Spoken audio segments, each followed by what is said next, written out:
దేవుని మాటలు ఆలకిద్దాం. ఓకే, ఈ మొదటి నెల మొదటి శనివారం ఉపవాస ప్రార్థనలో మీ కొరకు ప్రార్థిస్తున్నప్పుడు దేవుడు నా హృదయంలో ఒక ఆలోచన పుట్టించారు. ఆ మాటలు ఒక సందేశంగా మీకు అందిస్తాను. ఆదికాండ గ్రంథం మొదటి పుస్తకం అదే కదా.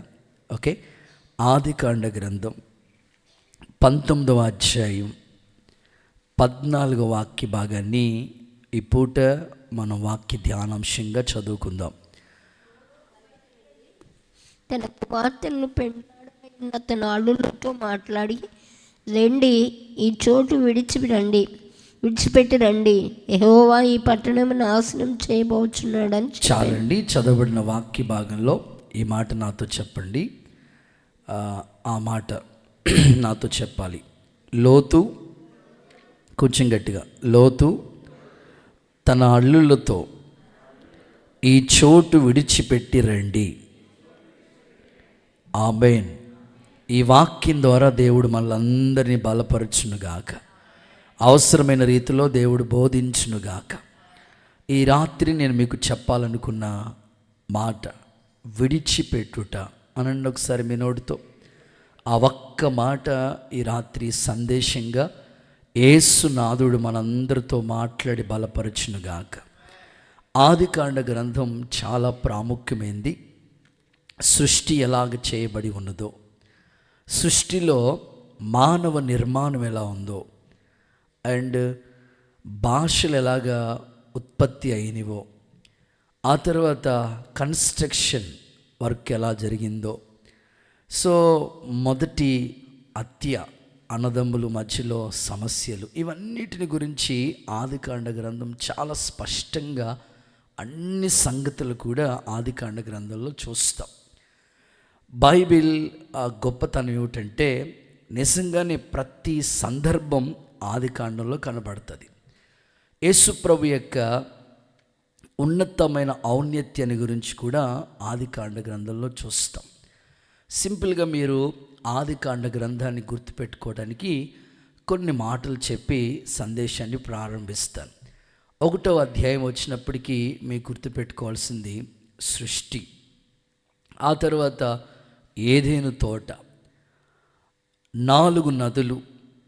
దేవుడు ఏదెను తోటలో ఆదాము అవ్వలను ఉంచితే వారు దేవునికి ఆజ్ఞను అతిక్రమించి తినొద్దన్న ఆ మంచి చెడు తెలియనిచ్చే ఫలాన్ని తీసుకోవటం, దేవుడు ఆజ్ఞను అతిక్రమించి ఏదెను తోటలోంచి గెంటి వేయబడిన పరిస్థితులు, ఆ తర్వాత కయీను హేబేలు స్టోరీ, ఆ తర్వాత ఆదాము వంశావళి. నోవాహు ఆ తరంలో నీతిమంతుడిగా ఉండి వాడ నిర్మాణం చేశాడు. తన 8 మంది, తన ఇంటి వాళ్ళందరితో కలిసి 8 మంది ఆ వాడలో సురక్షితంగా ఉన్నారు. ఆ తర్వాత అబ్రహాము స్టోరీ, తర్వాత ఇస్సాకు, యాకోబు యొక్క 12 మంది కుమారులు, యోసేపు చరిత్రతో ఆదికాండం కంప్లీట్ అవుతుంది. దేవునికి మహిమ కలుగునుగాక. సో మనం ఆదికాండం అలా సింపుల్గా గుర్తుపెట్టుకుంటే బాగుంటుంది. సో ఇందులో లోతు చరిత్ర, ఈ 19వ అధ్యాయం అంతా కూడా మన మనసులో గుర్తుపెట్టుకోవడానికి లోతు చరిత్ర కనబడుతూ ఉంటుంది. లోతు ఇంటికి 2 దేవదూతలు వచ్చినారు. నిజంగా సొదొమ గొమొర్ర పట్టణం యొక్క పరిస్థితి ఎలా ఉంది అనంటే, నిజంగా బాలురు, యవనస్తులు, పెద్దవాళ్ళు వయసు తారతమ్యం లేకుండా విచ్చలవిడిగా ప్రవర్తిస్తున్న వాళ్ళుగా కనబడుతూ ఉన్నారు. వాస్తవంగా వాళ్ళ ఇంటికి వచ్చిన దేవదూతలతో కూడా వాళ్ళు అతిక్రమం అనే పాపం చేయడానికి సిద్ధపడ్డారంటే ఆ ఊరు పరిస్థితులు ఎలా ఉన్నాయో ఒకసారి మీరు ఆలోచించాలి. అలాంటి సమయాల్లో దేవుడు వాళ్ళకి కనుమొబ్బు కలుగు చేసి అద్భుతంగా దేవుడు లోతు కుటుంబాన్ని అగ్ని గంధకాలకి ఆహుతి కాకుండా నిజంగానే దేవుడు తప్పించినట్లుగా బైబిల్ గ్రంథంలో చూస్తాం. అయితే దేవుడు ఈ యొక్క పట్టణాన్ని, ఈ ప్రాంతాన్ని అగ్నితో కాల్చి బూడిద చేయబోతున్నాడు. కాబట్టి మనమందరం తప్పించుకోవాలని లోతు తన అల్లుళ్ళిద్దరిని కూడా పిలిచి, తన కుమార్తెలకి కాబోయే అల్లుల్ని పిలిచి, ఇదిగో దేవుడు ఈ పట్టణాన్ని నిజంగానే అగ్నితో కాల్చి బూడిద చేయబోతున్నాడు, కాబట్టి మనం ఈ చోటు విడిచి వెళ్ళిపోదాం రండి అని చెప్తే లోతు అల్లుళ్ళకి లోతు చెప్పిన మాటలు ఎలా ఉన్నాయో తెలుసా? ఎగతాళిగా ఉన్నట్లుగా వాక్యంలో మనం చూస్తూ ఉన్నాం. ఈ మాటని మనం ఈ రాత్రి మనం ధ్యానం చేస్తూ ఉన్నాం. ఆ రోజు లోతు తన అల్లుళ్ళతో చెప్పాడు, ఈ చోటు విడిచి రండి అనే మాటను చూస్తూ ఉన్నాం. ఈరోజు కూడా ఈ సంవత్సరం ప్రారంభ శనివారం ఉపవాస ప్రార్థన కొడికిలో ఈ స్థలంలో కూర్చున్న మనందరితో కూడా ప్రభు చెప్తా ఉన్నాడు, గత సంవత్సరం అంతా గడిచిపోయింది. ఎవరైనా క్రీస్తునందుంటే వాడు నూతన సృష్టి, పాతవి గతించిపోయినవి, సమస్తము కూడా క్రొత్తవైపోతున్నాయి. ఈ సంవత్సరం ప్రారంభ శనివారం ఉపవాస కొడికిలోనే ప్రభు మీతో చెప్తున్నాడు, ఈ చోటు విడిచి రండి అని లోతు ఎలాగ చెప్పినాడో ఈరోజు కూడా దేవుని వాక్యం మనతో చెప్తుంది. ఈ సంవత్సరంలో ఈ ప్రారంభ రోజుల్లోనే ఇంకా మీరు విడిచిపెట్టకుండా ఏవైతే మిగిలిపోయినవో వాటిని విడిచిపెట్టి దైవికమైన భక్తిలో ఒక్క అడుగు ముందుకు వేయగలిగితే మీ కుటుంబాలు అనేకులకి ఆశీర్వాదకరంగా నిలిచి ఉండునుగాక. ఒకసారి అందరూ కుడి చేతులు పైకెత్తి ఆమేనండి. నిజంగా ఒక క్రైస్తవుడు విడిచిపెట్టవలసిన విడిచిపెడితేనే ఆ బ్లెస్సింగ్స్ అనేవి మన జీవితంలో కన్నులారా చూడగలుగుతాం. ఫర్ ఎగ్జాంపుల్ అబ్రహాం, దేవుడు అన్నాడు, నేను చూపించే దేశానికి వెళ్ళు, నీ స్వజనులని, నీ బంధువుల్ని, నీ ఇంటి వారిని విడిచి వెళ్ళు అన్నాడు. అబ్రహాము మరొక మారు మాట మాట్లాడకుండా తన ఇంటి వారిని, తన స్వజనుల్ని విడిచి వెళ్ళిన తర్వాతే కదండి అబ్రహాము అన్ని విషయంలో ఆశీర్వదించబడ్డాడు. విడిచిపెట్టలేనంతసేపు ఆశీర్వాదం అనేది లేదు. ఈరోజు మీరు ఈ సంవత్సరం ప్రారంభంలోనే గుర్తుపెట్టుకోండి, మీరు విడిచిపెట్టలేనంతసేపు సరైన ఆశీర్వాదం అనేది మీరు చూడలేరు.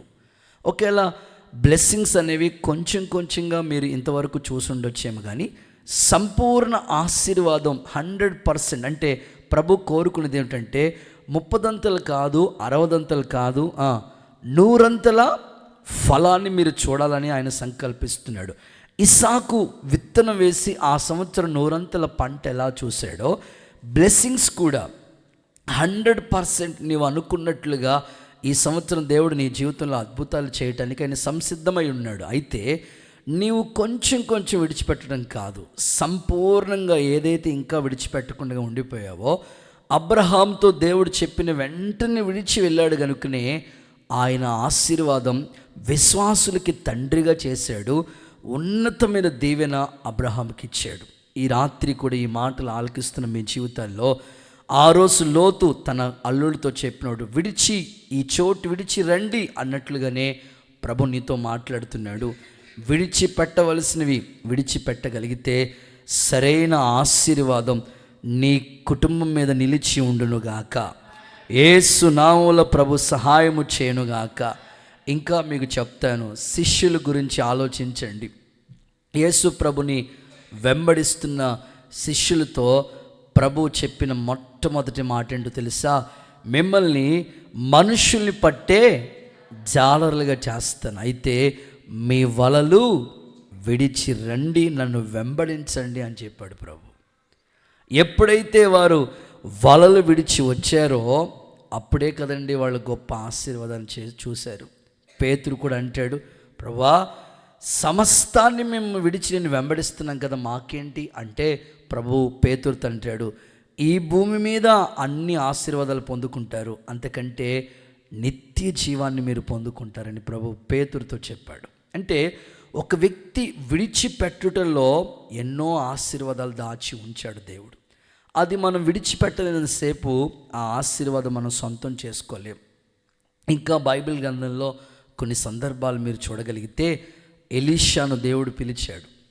పిలిచిన వెంటనే ఎలీషా 12 జతల ఎడ్లు, ఒక్కొక్క ఎద్దు ఎంత కాస్ట్లో ఉంటుందో ఒకసారి మీరు ఆలోచించండి. 12 జతల ఎడ్లు అక్కడే విడిచిపెట్టేసి కదా ఆ దేవుని సముఖంలో ఏలియాను వెంబడించిన అనుభవాలు మనం చూస్తాం. ఈ విధంగా బైబిల్ చరిత్ర చదువుకుంటూ వెళితే రూతు తన జన్మభూమిని విడిచిపెట్టేసింది. జన్మభూమి అంటే మోయాబు. మోయాబుకు సంబంధించినవన్నీ విడిచిపెట్టింది కాబట్టే ఆమె జీవితం ఆ బోయాజు పొలములో వానరమ్మ అయ్యింది.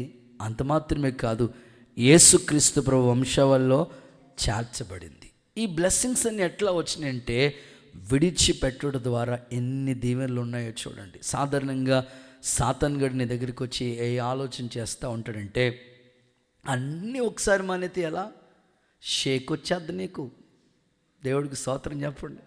కొంతమంది చెప్పే మాటలు ఏమిటంటే, పాస్టర్ గారండి మొదటి నెల 4 పెగ్గలేసి ఇవ్వండి, 2 పెగ్గలే వేస్తానండి, షేక్ వచ్చేస్తుందండి. పండగ పూట కూడా తాగకపోతే ఎలాగండి బాబు, వచ్చేస్తుందండి పండగ.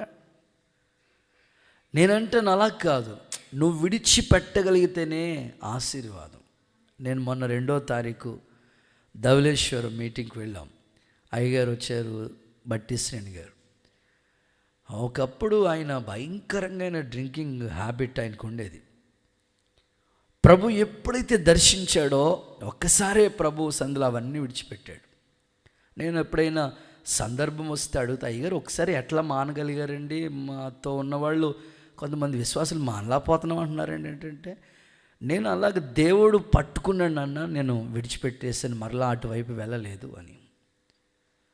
ఈరోజు కూడా దేవుని సందులో మీరు విడిచిపెట్టగలగవలసినవి చాలా ఉన్నాయి. అవి విడిచిపెడితేనే మీరు ఆశీర్వాదం అనేది చవి చూడగలుగుతారు.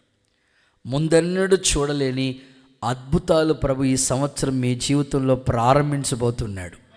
అయితే కండిషన్, మీరు విడిచిపెట్టాలి. యేసు నామములో అలాంటి మార్పు మీలో కలుగునుగాక. ఒక ధనవంతుడు ప్రభు దగ్గరికి వచ్చాడు. నిత్య జీవానికి వారసులు కావాలంటే ఏం చేయాలని అడిగాడు. ప్రభు అన్నాడు, ఇలా చేయాలని. నేను సండే స్కూల్ నుంచి చేస్తున్నానయ్యా, చిన్నప్పటి నుంచే చేస్తున్నానయ్యా, ఇవన్నీ ఎప్పటి నుంచో నాకు తెలుసయ్యా. అయితే నీకు ఒకటి కొదువుగా ఉంది అన్నాడు. ఆ ఒక్కటి కొదువేంటో ప్రభు చెప్పాడు కానీ ఈ వ్యక్తి చేయటానికి ఒక్క అడుగు ముందుకు వేలాపోతున్నాడు. ఈరోజు నువ్వు వాక్యాన్ని వినటం ఎంతో ప్రాముఖ్యం. విన్న వాక్యం 100% పాటించడం ఇంకెంతో ప్రాముఖ్యమైంది. ఈ సంవత్సరం ప్రారంభ కోడిక ఈ మొదటి శనివారం ఉపవాస ప్రార్థనలో దేవునితో మాట్లాడుతున్నాడు. ఆ రోజు విడిచిపెట్టినందుకే వాళ్ళు ఆ బ్లెస్సింగ్స్ చూడగలిగారు. నీవు కూడా విడిచిపెట్టవలసిన వాటిని విడిచిపెట్టి కృప దేవుడు నీకు అనుగ్రహించునుగాక. TPM అంటే ది పెంతెకోస్త్ మిషన్, గొప్ప సంఘ పరిచర్య. చెన్నైలోనే అది పెద్ద మందిరం. ప్రపంచ దేశాల్లో వారి యొక్క సంఘ స్థాపనలు జరిగినవి. చాలామంది గొప్ప గొప్ప సేవకులు సిద్ధపరచబడుతూ వచ్చారు. సమస్తము విడిచి దేవుని సేవకు వచ్చిన గొప్ప గొప్ప సేవకులు ఆ పరిచర్యలో కొనసాగించబడుతూ ఉన్నారు. ఒకసారి ఒక తల్లికి 2 కొడుకులు ఉన్నారట. ఆ తల్లి అనుకున్నదట, వాస్తవంగా ఈ రోజుల్లో పిల్లలు కలిగిన తల్లులు ఏమనుకుంటారంటే, 2 పిల్లలు ఉంటే ఒకడిని ఇంజనీరింగ్ చేయించాలి, ఒకడిని డాక్టర్ చేయించాలని సర్వసాధారణంగా ఆశ అభిప్రాయాలు అనేవి తల్లిదండ్రులకు ఉంటాయి. మరి ఎందుకు ఆ తల్లి హృదయంలో నా 2 కొడుకులు కూడా సేవ చేయాలని ఆ తల్లికి అభిప్రాయం ఉందట.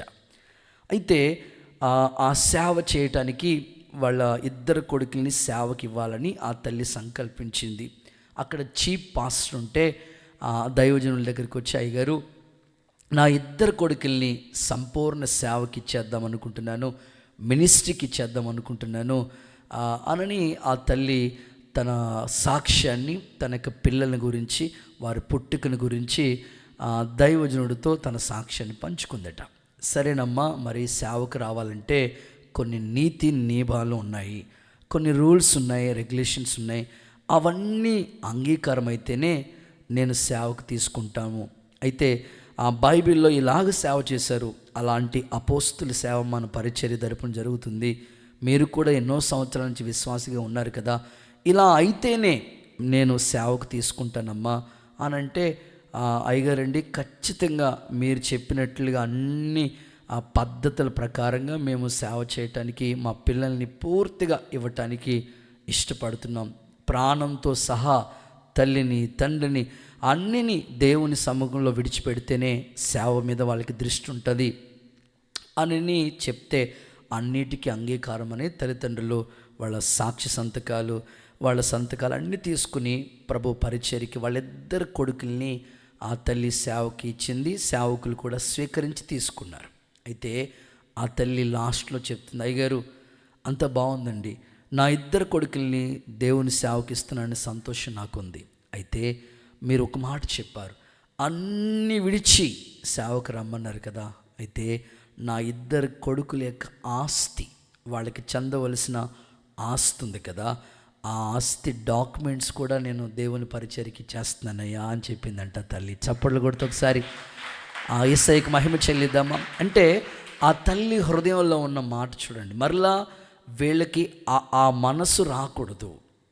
అందుకనే ఈ ఆస్తి కూడా దేవుని పరిచర్యకే ఉపయోగకరంగా ఉండాలి అని ఆ తల్లి విడిచిపెట్టవలసినవన్నీ విడిచిపెట్టేసి ప్రభువుకి ఇస్తే ఈ రోజున మినిస్ట్రీలోనే ఆ ఇద్దరు పిల్లలు ఒక మహిమ కలిగిన పరిచర్యలో సాగిపోతూ ఉన్నారు. దేవునికి మహిమ కలుగునుగాక. నిజంగా దైవజనుల సన్నిధిలో నేను చెప్పగలను, మనం ఎంత త్యాగం చేసుకుంటామో అంతటి ఆశీర్వాదం దేవుడు మనకి కన్నులు ఎదుట చేయగలుగుతాడు. ఈ సంవత్సరం మరి గత సంవత్సరం కంటే ఈ సంవత్సరం నువ్వు ఆశీర్వాదం పొందాలనుకుంటున్నావు. ఇంకా ఏది నువ్వు ఇంకా విడిచిపెట్టలేదో నీ మనస్సాక్షి నీకు చెప్తుంది. దాన్ని ఈరోజు నిర్ణయం తీసుకుని విడిచిపెట్టగలిగితే ఆ ఆశీర్వాదం నువ్వు చూడగలుగుతావు. నా ప్రశ్న, మనం వేటిని విడిచిపెట్టాలి అనే ప్రశ్న మీరు నోట్ చేసుకుంటే ఒక 7 సంగతులు ఉన్నాయి. అవన్నీ చెప్పే సమయం కాదు. సమయ సందర్భాలను బట్టి ఒక 4-5 అవకాశాన్ని బట్టి సమయాన్ని బట్టి కొన్ని మాటలైనా మీకు చెప్తాను. నోట్ చేసుకోండి, ప్రశ్న నోట్ చేయండి. మనం వేటిని విడిచిపెట్టాలి ఈ క్రొత్త సంవత్సరంలో? మనం విడిచిపెట్టవలసినవి ఏవి అని అంటే బైబిల్లోంచి కొన్ని సందర్భాలు మీ ముందు ఉంచుతాను. చదవండి.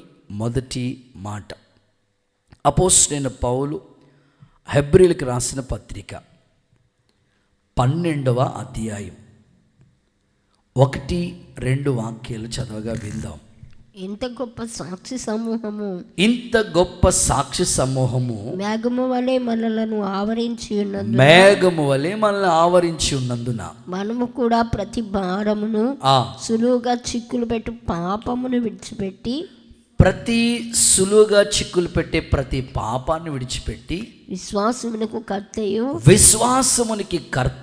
దానిని కొనసాగించువాడైన యేసు వైపు చూస్తూ పందెపు రంగమందు ఓపికతో పరిగెత్తెదము. చాలు. సో అక్కడ రాయబడిన మాట చూస్తే ప్రతి భారమును సులువుగా చిక్కులు పెట్టే పాపము విడిచిపెట్టి అనే మాట చూస్తూ ఉన్నాం. ఓకే, నెంబర్ 1 పాపము విడిచిపెట్టాలి అనండి. ఒకసారి మీ నోటితో చెప్పండి ఈ మాట. మీ పక్క వాళ్ళకి షేక్ అండి, చెప్పండి ఈ మాట. గుడ్, చాలు. దేవుడు ఈ వాక్యం ద్వారా మిమ్మల్ని దర్శించును గాక. అక్కడ చెప్తూ దైవజనుడు ఏమని వర్ణించారంటే, ఇంత గొప్ప సాక్షి సమూహము ఎవరు వాళ్ళు? ఇంత గొప్ప సాక్షి సమూహము ఎవరు వాళ్ళు అంటే 11వ అధ్యాయంలో ఉన్న విశ్వాస వీరులు. చాలామంది పేర్లు ఆ లిస్టు ఆ 11వ అధ్యాయంలో కనపడుతుంది. విశ్వాస వీరుల పట్టిక, వాళ్ళ గురించి రాయబడిన మాటలు ఏమిటంటే, విశ్వాస వీరులు, విశ్వాసం ద్వారా రాజ్యాలు జయించిన గొప్ప వాళ్ళు అక్కడ ఉన్నారు. చాలామంది పేర్లు లిస్ట్ ఉంది. ఇంత గొప్ప సాక్షి సమూహాన్ని మేఘం వలె ఆవరించింది. ఓకే, అయినా ప్రతి భారము సులువుగా చిక్కులు పెట్టే ప్రతి పాపం విడిచిపెట్టి, అంటే పాపం అనేది ఎలా ఉంటుందంటే సులువుగా చిక్కులు పెట్టే పాపం అంట. అంటే నువ్వు చెయ్యకూడదని అనుకుంటావు. జనవరి 1 తారీఖున లేదా 31 డిసెంబర్ 31 వాచ్ నైట్ సర్వీస్ రోజున వాగ్దానం తీసుకున్నప్పుడు నువ్వు అనుకుంటావు, నేను ఇలా ఉండాలి, ఇలా డిసైడ్ అయిపోతాను. జనవరి 1 వీక్ అంతా కూడా చాలా గట్టిగా ఆ నిర్ణయం మీద నిలబడతా ఉంటాం. ఇక 2nd వీక్ వచ్చినప్పటికీ ఆ సెలవులు వస్తాయి, స్నేహితులు పరిచయం అవుతుంటారు, బంధువులు వస్తూ ఉంటారు. సులువుగా చిక్కులు పెట్టే పాపం వాళ్ళు అంటారు, ఒరే తాగవని అనుకున్నావు కానీ నువ్వు తాగొద్దులే, మాతో కూడా రా, అంతే. నువ్వు మానేసావని మాకు తెలుసు, నువ్వు యేసు ప్రభువులోకి దిగిపోయావని, ఆ బాప్తిసం తీసుకున్నావు అనే దాన్ని వాళ్ళు ఏమంటారంటే మతం పుచ్చుకున్నావని తెలుసు. ఏంటంట మతం పుచ్చుకున్నావని తెలుసు, నువ్వు తాగొద్దు. జస్ట్ దాన్ని ఏమంటారంటే ఫ్రెండ్షిప్, స్నేహబంధంకి జస్ట్ మాతో కూడా రా అంతే. నువ్వు అక్కడ జస్ట్ టేబుల్ మీద కూర్చుంది కానీ అంతే. మేమందరూ బ్రాందీ తాగుతాం, నువ్వు థమ్స్అప్ తాగదు కానీ అంతే. నువ్వేమి కంపెనీ అంట భలే చెప్పవుతాముడా, కంపెనీ తోడు కోసం రా అంతే, నువ్వేమీ తాగొద్దు అంటారు. సర్లే ఫ్రెండ్షిప్ని పోగొట్టుకోవటం ఎందుకు, వెళ్ళాలి కదని వాళ్ళతో కలిసి వెళ్తాడు. వెళ్ళిన తర్వాత వీళ్ళందరూ చక్కగా ఆ టేబుల్ మీద కూర్చుని వాళ్ళు డ్రింక్ చేస్తూ ఉంటారు. ఈయనకి తాగడం తెలుసు కానీ థమ్స్అప్ తీసుకొస్తారు. రే మాకు తోడు కంపెనీ అంతే. వీడు థమ్స్అప్ తాగుతూ ఉంటాడు కానీ పాత రోజులన్నీ గుర్తొస్తుంటా, టేస్ట్లా లేదు థమ్స్అప్. వాళ్ళు అంటారు, రే కొంచెం పర్లేదులే, లైట్గా కొంచెం కలుపుకోవచ్చులే, ఏం పర్లేదులే. ఆ మధ్యకాలంలో ఎవరో సంఘ పెద్ద వాళ్ళ చిన్నాన్నగారు కొడుకుని పిలిచి బొండాలు తీసుకురారా అని చెప్పాడంట. బొండాలు తీసుకొస్తే మామూలుగా వాడు బొండాలు తీసుకొచ్చాడు అంతే. బొండాల్లో ఈ పైప్ గొట్టాలు దాన్ని ఏమంటారు ఇంగ్లీష్లో? మీరు అందరూ ఇంగ్లీష్ మీడియం కదా, అవి పెట్టుకుని అక్క కూడా బాగా చెప్తుంది కదమ్మా. పెట్టుకుని మొత్తం బ్రాందీ కలుపుకుని బొండాలు పడేయటానికి వెళ్తే పిల్లడికి బ్రాందీ స్నాలు వచ్చేస్తుందంట. ఇప్పుడు ఏంట్రా అంటే అంతే మరి మా పెద్దనాన్న సంఘ పెద్ద, దేవుడికి స్తోత్రం చెప్పండి ఒకసారి. అంటే విడిచిపెట్టవలసినవి ఇంకా విడిచిపెట్టలేని వ్యక్తులు సమాజంలో చాలామంది, సులువుగా చిక్కులు పెట్టే పాపాలు అవి. నేను ఒక్క విషయమే చెప్పాను కానీ మీ జీవితాల్లో ఎన్నో మీ కన్ను ఎదురులకు వస్తూ ఉంటాయి. జస్ట్ సెల్ ఫోన్ అలా ఆన్ చేస్తే పాటలే కదా, కొత్త పాటలే కదా, జస్ట్ ఏదో షార్ట్ వీడియో కదని జస్ట్ అలా క్లిక్ చేస్తాం, దాని వెనకాల ఎన్నో వస్తూ ఉంటాయి. అలా ఈ లోపల టైం అంతా అయిపోతూ ఉంటుంది, మైండ్ సెట్ అంతా పాడైపోతూ ఉంటుంది. సులువుగా చిక్కులు పెట్టే పాపం. జస్ట్ టీవీ న్యూసే చూద్దామని ఆన్ చేస్తావు, తర్వాత న్యూస్ నుంచి అలా సినిమాలు, పాత సినిమాలు, ఆ సీరియల్ అలాగ వెళ్ళిపోతుంది నీ మైండ్ సెట్. సులువుగా చిక్కులు పెట్టే పాపాలు మట్టి ఇవన్నీ కూడా. మానేద్దాం అనుకుంటావు, ఇంకెవరితో మాట్లాడకూడదు, సైలెంట్గా అనుకుంటావు, మళ్ళీ మామూలు అయిపోతూ ఉంటుంది. అందుకే దేవుడు నీతో మాట్లాడుతున్నాడు, సులువుగా చిక్కులు పెట్టే ప్రతి పాపం అంటే A to Z మెడికల్ స్టోర్లో ఎన్ని మందులు ఉంటాయో పాపాల లిస్ట్ చాలా ఉన్నాయి. ఆజ్ఞ అతిక్రమమే పాపం, దేవుడిచ్చిన ఆజ్ఞ చేయకపోవటమే పాపం. కాబట్టి ప్రతి సులువుగా చిక్కులు పెట్టే పాపాలు నువ్వు విడిచిపెట్టగలిగటానికి ఈ సంవత్సరం ప్రారంభ శనివారం ఉపవాస కూడికలో నువ్వు నిర్ణయం తీసుకోగలిగితే, ఆ వారు వలలు విడిచిపెట్టడం ద్వారా కలిగిన ఆశీర్వాదాలు ఎలా ఉన్నాయో నీవు చేసుకున్న డెడికేషన్కి తగిన ఆశీర్వాదం దేవుడు నీ తల మీద ఉంచునుగాక, ప్రభువు సహాయము చేయునుగాక. చూడండి, ఒక వాక్యం చదివిస్తాను, ₹1,00,00,000 కంటే విలువైన వాక్యాన్ని ఒకసారి చదివిస్తాను. యోబు గ్రంథం 11వ అధ్యాయం 14వ వచనము అండ్ 17వ వచనము, 2 వాక్యాలు కలిపి చదువుకుందామా? యోబు గ్రంథం 11వ అధ్యాయం 14వ వచనం అండ్ 17వ వచనం. పాపము నీ చేతిలో ఉండుట చూసి నీవు దాన్ని విడిచిన ఎడల, దాన్ని ఏం చేయాలి చెప్పండి? విడిచిపెట్టిన ఎడల, నీ గుడారంలోని దుర్మార్గత అనే పాపాన్ని దూరంగా కొట్టివేసిన ఎడల, నీ బ్రతుకు మధ్యాహ్న కాల తేజస్సు. 17వ వచనం, అప్పుడు నీ బ్రతుకు ఎప్పుడు పాపము నీ చేతిలో ఉండటం చూసి దూరంగా విడిచిపెట్టేస్తే అప్పుడు నీ బ్రతుకు ఎలా ఉంటుంది చెప్పండి? మధ్యాహ్న కాల తేజస్సు కంటే అధికంగా ప్రకాశించింది. ఇప్పుడు కొట్టండి చెప్పండి, యేసయ్యకి మహిమ.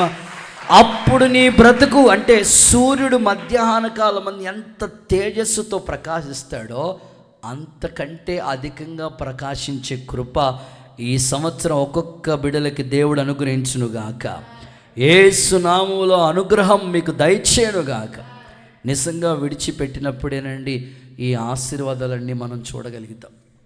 యోబు అదే చెప్తున్నాడు, పాపం నీ చేతిలో ఉండట చూసిన ఎడల, దూరంగా గెంటి వేసిన ఎడల, దుర్మార్గత అనే పాపాన్ని విడిచిపెడితే అప్పుడు నీ బ్రతుకు మధ్యాహ్నకాల తేజస్సు కంటే అధికంగా ప్రకాశించవచ్చు అని వాక్యం అంటుంది. అక్కడ చేతుల్లో పాపం ఉండడం ఏంటండి? అక్కడ ఏమని రాస్తుంది ఆ మాట మీరు చూడగలిగితే, పాపము నీ చేతిలో ఉండుట చూసి అన్నాడా? అదేనా? పాపము నీ చేతిలో ఉండుట చూసి, అంటే మన చేతుల్లో పాపం ఏంటి, అది పాపము నీ చేతిలో ఉండుట చూసి నువ్వు దానిని విడిచి ఎడల. అంటే ఏమండి, చేతుల్లో పాపం ఏంటండి, చేతుల్లో పాపం ఏంటండి అంటే ఈ చేతులతో కొన్ని చేయకూడనివి చేస్తూ ఉంటాము. సింపుల్గా చెప్పాలంటే కొంతమంది దొంగ సంతకాలు పెడతా ఉంటారు, అది కూడా పాపమే. కొంతమంది ఈ చేతులతో పేకాట ఆడుతూ ఉంటారు, అది కూడా పాపమే. డిఎల్ మూడి గొప్ప దైవజనుడు ఆయన.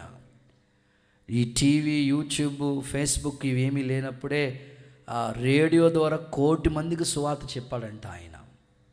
ఒకసారి ట్రైన్లో ప్రయాణం వెళ్తూ ఉన్నాడు ఆయన. ఒక బోగీలో కూర్చున్నాడు. ఆయనకు అలవాటు ప్రార్థన చేసుకోవటం, వాక్యం చదువుకోవటం. ఒక స్టేషన్ వచ్చినప్పటికీ 4 కంబైన్డ్గా కుర్రోళ్ళు ఎక్కారు. వాళ్ళు ఎక్కి ఆ పక్కన కూర్చున్నారు. మాట్లాడుకుంటూ బ్యాగ్లోంచి ప్యాక్ తీశారంట. ప్యాక్ ఆడటానికి తీశారంట. తీస్తే వాళ్ళు అంటున్నారంట, సార్ మాతో కలిసి మీరు మాకు చేయి కలపండి, ప్యాక్ ఆట ఆడండి అనని డిఎల్ మోడీ గారిని అడిగితే, డిఎల్ మోడీ గారు వెంటనే ఒకే ఒక మాట చెప్పాడంట, నాకు చేతులు లేవు కదా అన్నాడంట. ఒకసారి చెప్పండి నాతో, ఏంటది? అందరూ చెప్తాం ఈ మాట, నాకు. మీ పక్క వాళ్ళతో చెప్పండి ఆ మాట, నాకు. మరి ఏమంటారు మీ పక్క వాళ్ళు? ఆ చేతులు కాదా అంటారు, నిజంగా కదా. కుర్చీ మీద ఉన్న వాళ్ళు సార్ చెప్పండి, నాకు చేతులు లేవని చెప్పండి మీ పక్క వాళ్ళతో. నిజంగా అంటారు, చేతులు కాదా ఏంటి కాళ్ళ అంటారు. ఆయన డిఎల్ మోడీ గారు అంటారు, నాకు చేతులు లేవు కదా. వెంటనే కుర్రోళ్ళు కదా నీ ఎటకారంగా, ఏవయ్యా నీకేమన్నా మైండ్ బ్లాక్ అయిందేంటి, ఇవి చేతులు కాదా అని వాళ్ళకి సువార్త చెప్పడానికి ఒక ఆప్షన్ దొరికింది ఆయనకి. అయ్యా ఈ చేతులు నావి కాదు, ఈ చేతులతో ఎన్నో దొంగతనాలు, ఈ చేతులతో ఎన్నో హత్యలు, ఈ చేతులతో చేయకూడని పనులు ఎన్నో చేశానయ్యా. నా ప్రభు కల్వరి రక్తం ప్రతి ఆఖరి బట్టు నా కోసమే ప్రాణ త్యాగం చేసి ఆయన చేతుల్లో మేకులు దిగ్గొట్టబడ్డాయి. నేను చేసిన అతిక్రమం అనే పాపానికి ఆయన చేతులు గాయాలైనయ్యా. ఆయన రక్తంతో నన్ను కడిగాడయ్యా. కాబట్టి అమూల్యమైన రక్తం చేత కడగబడిన నేను మరలా ఈ చేతులతో అలాంటి పాపం చేయలేనయ్యా. వెంటనే ఆ 4 కుర్రోళ్ళు కూడా ఆయన సువార్త విని వాళ్ళు ప్యాక్ ఆడదామని ఆయన్ని పాపానికి ప్రేరేపిస్తే ఆయన వాళ్ళకి అద్భుతమైన సువార్త చెప్తే ఆ 4 కుర్రోళ్ళు కూడా మారు మనసు పొంది రక్షించబడ్డారంట. చప్పలు కొడితే యేసయ్యకి ఒకసారి మహిమ చెల్లిద్దామా? ఈరోజు ఒక దైవజనుడిగా నేను చెప్తున్నాను, నువ్వు మంచివాడివే, నీ మంచి మనస్సాక్షి నీతో చెప్తుంది. నీ కుటుంబం నీ గురించి ఒక మంచి సాక్ష్యం ఇస్తారు. ఒక సేవకుడిగా నేను మంచి సాక్ష్యం ఇవ్వగలను. అయితే నీ చుట్టూ ఉన్న సమాజం కల్చర్ అంత మంచిది కాదు. నువ్వు చదువుతున్న కాలేజీలో ఉన్న వాళ్ళు అంత మంచివాళ్ళు కాకపోవచ్చు, నీ ఫ్రెండ్స్ అంత మంచి వాళ్ళు కాకపోవచ్చు, నువ్వు ఉన్న ఏరియా అంత మంచిది కాకపోవచ్చేమో. సులువుగా చిక్కులు పెట్టే పాపానికి నిన్ను ప్రేరేపిస్తూ ఉంటారు. అందుకే మహారాజైన సొలొమోను ఎంత జ్ఞానంతో ఆ మాటలు రాశాడు తెలుసండి. చూద్దాం. సామెతల గ్రంథంలో 1వ అధ్యాయంలోనే ఆ మాటలు దైవజనుడు చెప్తా ఉంటాడు. ఏమంటాడు తెలుసా? నిన్ను అనేకులు పాపం చేయటానికి ప్రేరేపిస్తూ ఉంటారు, నాతో కూడా చేయి కలుపు అంటారు, అయితే నువ్వు ఒప్పుకోవద్దు. చూడండి 1వ అధ్యాయం 10వ వాక్యాన్ని చదువుదాం. నా కుమారుడా పాపులు నిన్ను ప్రేరేపించగా నువ్వు అస్సలు ఒప్పుకోవద్దు. మాతో కూడా రమ్ము, మాతో కూడా రా, మనము ప్రాణము తీటక పొంచి ఉండుము, నిర్దోషి అయిన ఒకరిని పట్టుకున్నటకు దాగి ఉండుము. ఓకే. పాతాళము మనుషులను మృంగివేయినట్లు వారిని జీవంతోనే మృంగివేయుదుము. ఓకే. సమాధిలోనికి దిగివారు మృంగబడినట్లు వారు పూర్ణ బలంతో నుండగా మనం వారిని మృంగివేయదు రమ్మని వారు చెప్పినప్పుడు ఒప్పకము. ఎంత నిన్ను ప్రోత్సహించి ఎంత నిన్ను బలవంతం చేసినా సరే నువ్వు ఒప్పుకోవద్దు. సొలొమోను ఎంతో జ్ఞానంతో ఈ మాటలు చెప్తున్నాడు. ఒక దైవజనుడిగా నేను చెప్పగలిగిన మాట, నువ్వు మంచివాళ్ళవి, ఒక విశ్వాసిగా నీ గురించి నేను ఒక సాక్ష్యం చెప్పగలను. దేవుని పిల్లలు మీరు ఎప్పటి నుంచో విశ్వాసులు ఎదిగిన వాళ్ళు, కానీ నీతో ఉన్నవాళ్ళు, నువ్వు ఎక్కడైతే ఇప్పుడు ఆదివారం ఒకరోజే దేవుని మందిరానికి నువ్వు వచ్చేది, శనివారం ఒకరోజు ఉపవాస ప్రార్థనకు వచ్చేది, మధ్యలో నీ డ్యూటీలు, నీ పనులు, నీతో ఉన్న కార్యక్రమాలు ఎన్నోట్లో నువ్వు ఇన్వాల్వ్ అవుతూ ఉంటావు. అయితే చుట్టూ ఉన్న సమాజం అంత మంచిది కాదు. మహా జ్ఞానంతో పౌలు కూడా అంటాడు కదా, దుష్ట సాంగత్యం, చెప్పండి, మంచి నడవడికను, నువ్వు ఎంత మంచిగా ఉండాలన్నా నేను ఉండనివ్వరు.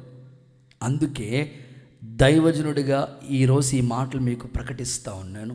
నువ్వు తీసుకునే నిర్ణయం, ప్రభా సులువుగా చిక్కులు పెట్టే ప్రతి పాపాన్ని నేను విడిచిపెడుతున్నాను.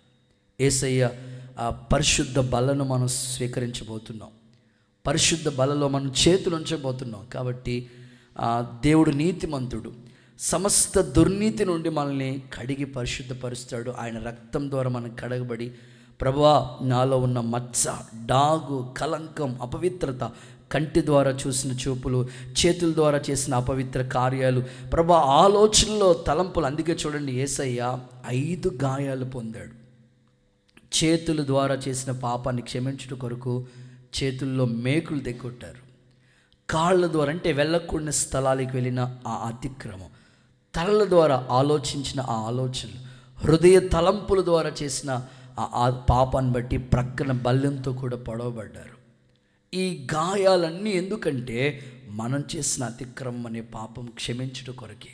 ఈ రాత్రి నువ్వు నిర్ణయం తీసుకో, తీర్మానం చేసుకో, ప్రతి సులువుగా చిక్కులు పెట్టే ప్రతి పాపం మనం విడిచి దేవుని మహిమార్థమే జీవించుదుముగాక.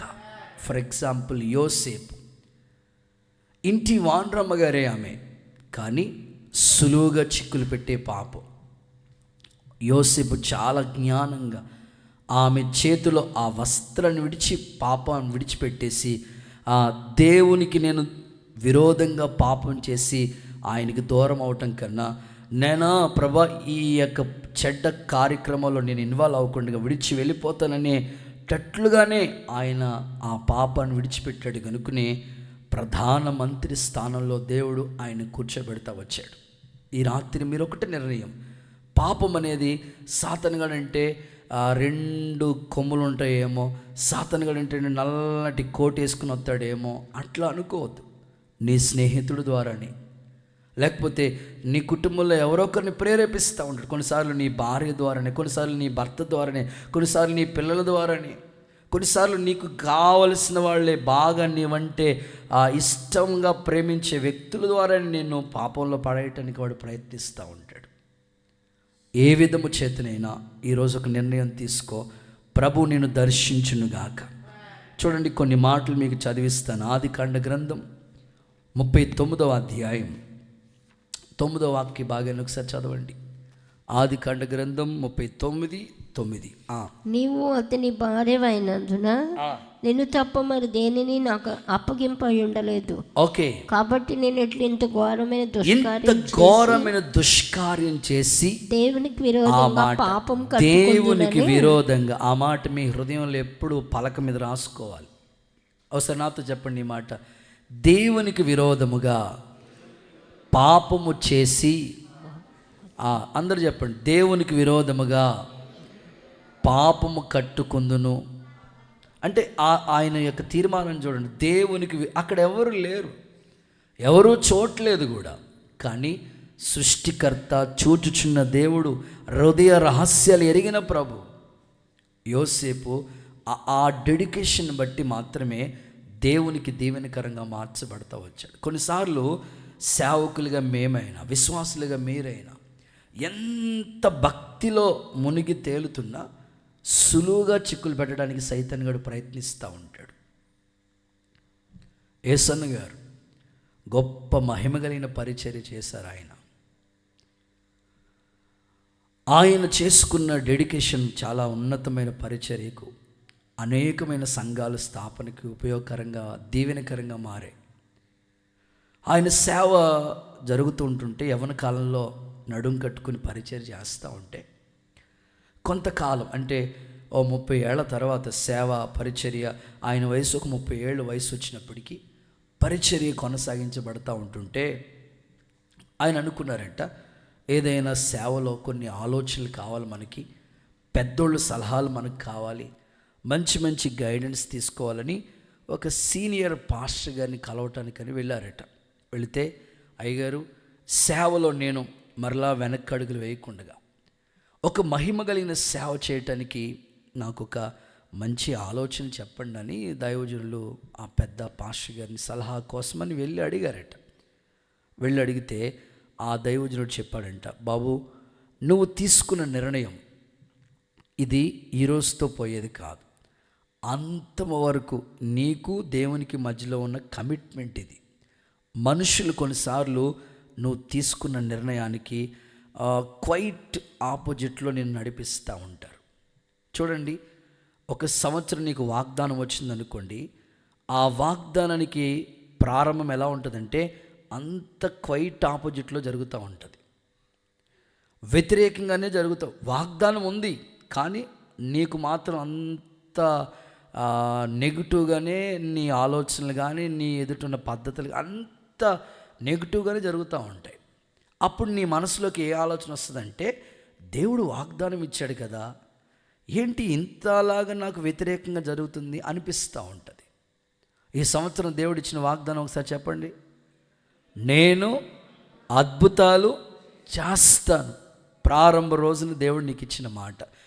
3 రోజులు అయిపోయి 4 రోజులకు వచ్చావు, నీ జీవితంలో కొంచెం ఏదో వ్యతిరేకంగా ఆ వాగ్దానానికి ప్రతికూలంగా కొన్ని సంగతులు జరగవచ్చు. అలాగని వాగ్దానాన్ని మర్చిపోకూడదు. ఆయన చెప్పిన మాట ఏమిటంటే, నువ్వు తీసుకున్న నిర్ణయం, నువ్వు దేవుని దగ్గర ఏదైతే దానికి వ్యతిరేకంగా నీ ఎదుట కొన్ని సంఘటనలు జరుగుతాయా, అయినా నీకు దేవునికి మధ్యలో ఉన్న ఆ కమిట్మెంట్ ప్రకారమే నువ్వు అడుగులు వేస్తూ ఉండాలి. యేసు నామములో అలాగూ సాగిపో. దేవుడు ఈ సంవత్సరం నీకు అద్భుతాలు చేయటం ప్రారంభించునుగాక. కొంచెం గట్టిగా ఆమేనండి. ఈ మాట కూడా చదివిస్తాను చూడండి. యోహాను సువార్త 5వ అధ్యాయం 14వ వాక్యం చూడండి ఒకసారి. యోహాను సువార్త 5:14. అటు తర్వాత యేసు దేవాలయంలో వాడిని చూసి, ఇదిగో స్వస్థత నొందితివి, స్వస్థత పొందావా, మరి ఎక్కువ కీడు నీకు కలగకుండా ఉండునట్లు ఇక పాపం జోలికైతే వెళ్ళొద్దు. అక్కడ ఒక మెన్షన్, ఓ మాట దేవుడు చెప్తున్నాడు ఏంటంటే, ఇక ఒకసారి అందరూ చెప్పండి ఈ మాట. ఇక అంటే గత సంవత్సరాలు ఏదో అయిపోయిందని గురించి ఆలోచించొద్దు. ఇక మీదట మాత్రం నీవు అటువైపు వెళ్ళటానికి ఇష్టపడద్దు. బాప్తిసం తీసుకోక ముందు ఎలా ఉన్నావో తెలియదు, ఇప్పుడు రక్షింపబడ్డావు కదా, ఇప్పుడు భక్తి పట్ల ఒక వైరాగ్యంతో భక్తి చేయాలని ఒక మంచి నిర్ణయానికి వచ్చావు కదా, ఇక మీదట అటువైపు వెళ్ళొద్దు. ఈ మాట విన్న యవనస్తులు ఏమంటారంటే, అయ్యా జాన్ వెస్లీ అన్నా, మీరు ఏమనుకుంటున్నారన్నా, యవ్వన కాలం అంటే ఏంటి అనుకున్నారు, ఎంజాయ్ చేయవలసిన వయసులోనే ఎంజాయ్ చేయాలన్నా. కొంతమంది యవనస్తులు మళ్ళీ నాకు తిరిగి చెప్తా ఉంటారు వాళ్ళు, అన్నయ్య యవ్వన కాలం అంటే ఏంటి అనుకున్నాం, ఐస్ క్రీమ్లా కరిగిపోతుంది అన్నయ్య. వాళ్ళు చెప్తా ఉంటారు, రే బాబు మందిరానికి రా, సన్నిధిలో ఉండు, చక్కగా దేవుని యొక్క కృప కోసం కనిపెట్టంటే వాళ్ళకి ఏమీ ఎక్కువ ఆ మాటలు అసలు. ప్రభు మిమ్మల్ని అందరినీ దర్శించి ఇక మీదట అటువైపుకు మీ అడుగులు వేయకుండగా దేవుని కృపలోనే సులువుగా చిక్కులు పెట్టే ప్రతి పాపాన్ని విడిచిపెట్టి మహిమ కలిగిన దేవుని కోసం నిలబడదుముగాక. రైట్, ఇక 2వ మాటలోకి వస్తుంది. సెకండ్ వన్, లోతు తన అల్లులతో చెప్తున్నాడు, ఈ చోటు విడిచిరా అని. ఏమి మనం విడిచిపెట్టాలో కొన్ని మాటలు మీకు చెప్తున్నాను. 2వ మాట చదువుదామా? పరిశుద్ధ గ్రంథమైన బైబిల్ నుండి సామెతల గ్రంథం 17వ అధ్యాయం 14వ వాక్యం చూడండి ఒకసారి. సామెతలు 17:14.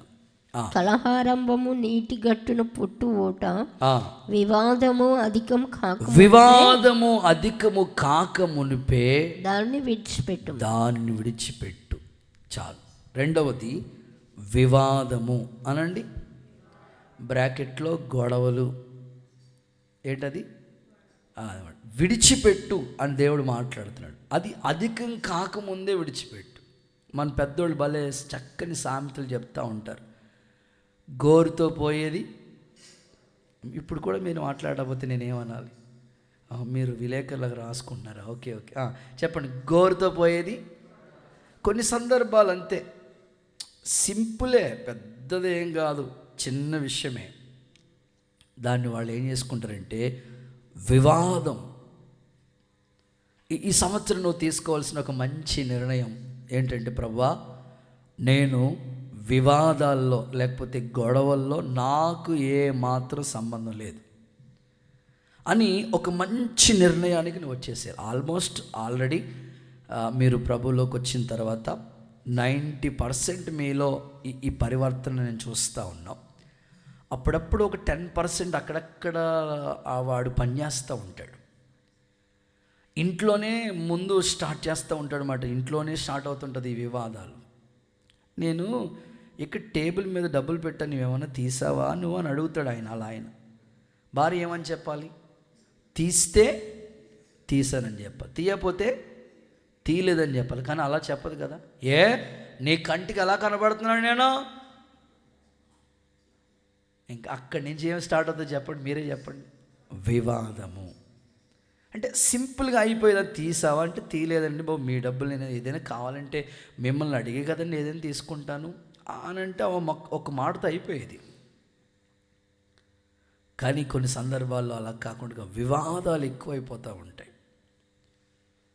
సాధారణంగా పెళ్ళిళ్ళలో చూడాలి, అసలు కాసే ఉండదు, కారణమే ఉండదు, రీజనే ఉండదు. కానీ వాళ్ళు కావాలని గొడవ పెట్టుకుంటూ ఉంటారు. నేను చిన్నప్పుడు అనుకుంటాను, మా అమ్మతో పాటు పెళ్ళికి వెళ్ళాను. దేవుడికి స్తోత్రం చెప్పండి. ఒకసారి నన్ను తీసుకెళ్ళింది మా అమ్మ. అప్పట్లో మెటాడోర్ అనుకుంటుంది. మెటాడోర్ అని మాస్టర్ గారు, మెటాడోర్లు మొత్తం అందరినీ మొత్తం కూరేశారు మాట మెటాడోర్లో. వెళ్ళాం, పెళ్ళిళ్ళు అందరూ వచ్చారు, భోజనాలు పెట్టారు, బాగానే ఉంది. వాళ్ళు ఒక 4-5 కుర్రోళ్ళు లేట్గా బళ్ళు వేసుకుని వచ్చారు. వాళ్ళకి ముక్కలు లేవు, దేవుడికి స్తోత్రం, అంతే. ఎత్తండ్ర కుర్చీలు అని తీసి మొత్తం వచ్చిన వాళ్ళు అందరూ గొడవ. ఇంతకీ 4 భోజనాలు తక్కువైనందుకు గొడవ. చాలా చోట్ల వివాదాలు అనేవి జరిగిపోతున్నాయి. కానీ ఈ సంవత్సరం నువ్వు తీసుకోవాల్సిన నిర్ణయం ఏమిటంటే, సహోదరులు ఐక్యత కలిగి నివసించుట ఎంత మేలు, ఎంత మనోహరం. అక్కడే ఆశీర్వాదం, శాశ్వత జీవం అక్కడే ఉంటాయి. ఆ దీవెనలన్నీ అక్కడే ఉంటాయి. ఐక్యత ఎక్కడ ఉంటుందో అన్ని దీవెనలు అక్కడే ఉంటాయి. కానీ సైతాన్ గాడు ఏం చేస్తాడంటే, విభజించి పాలించనేటట్లుగా వివాదం తీసుకొస్తూ ఉంటాడు, మనస్పర్ధలు కలిగిస్తూ ఉంటాడు. నీకు ఇంకా మనసులో ఆ అభిప్రాయం వచ్చి ఇక మనసంతా పాడైపోతూ ఉంటుంది అన్నమాట. బలారాధనలో పాలు పంపులు పొందాలని అందరూ మోకరిస్తూ ఉంటారు. ప్రభు బలలో ఈ మొదటి నెల, ఈ సంవత్సరం ప్రారంభంలోనే ఒక్కరు కూడా ప్రభు బలారాధన మిస్ అవ్వకూడదు అని దైవజనులు ఖండితంగా చెప్తూ ఉంటారు. కానీ నువ్వు పాల్గొనాలని మనసు ఉంది, కానీ మనసులో ఉన్న ఆ వివాదాలను బట్టి, మనస్పర్ధలను బట్టి, అసమాధానాన్ని బట్టి, సర్లే ఈ నెల పోతే పోయిందిలే, వచ్చే నెలలో చూద్దాంలే, సభలు ఉన్నాయంట కదా అప్పుడు చూద్దాంలే అని ఆ ఒక్క నెల వాయిదా వేస్తాం. సరే, 2వ నెలలో తీసుకుందాం అనుకున్నప్పటికీ అప్పుడు మరలా నీ మనసు బాగోదు. ఇలాగా సంవత్సరం పొడుగున ఏదో ఒకటి నిన్ను ప్రభు బలకు దూరం చేసేస్తూ ఉంది. ఈరోజు నువ్వు తీర్మానం చేసుకోవాలి, ప్రభువా, ఏ ఒక్క నెల కూడా ప్రభు బలారాధన తీసుకోకుండా నేను ఉండకూడదయ్యా. తండ్రి, నాకు అవకాశం ఇవ్వండి. నాలో ఏ మాత్రం మచ్చ కానీ, డాగు కానీ, కలంకం లేకుండా నిర్దోషమైన పవిత్రమైన ఈ పవిత్రమైన బల్లకు నన్ను యోగ్యునిగా చేయండి.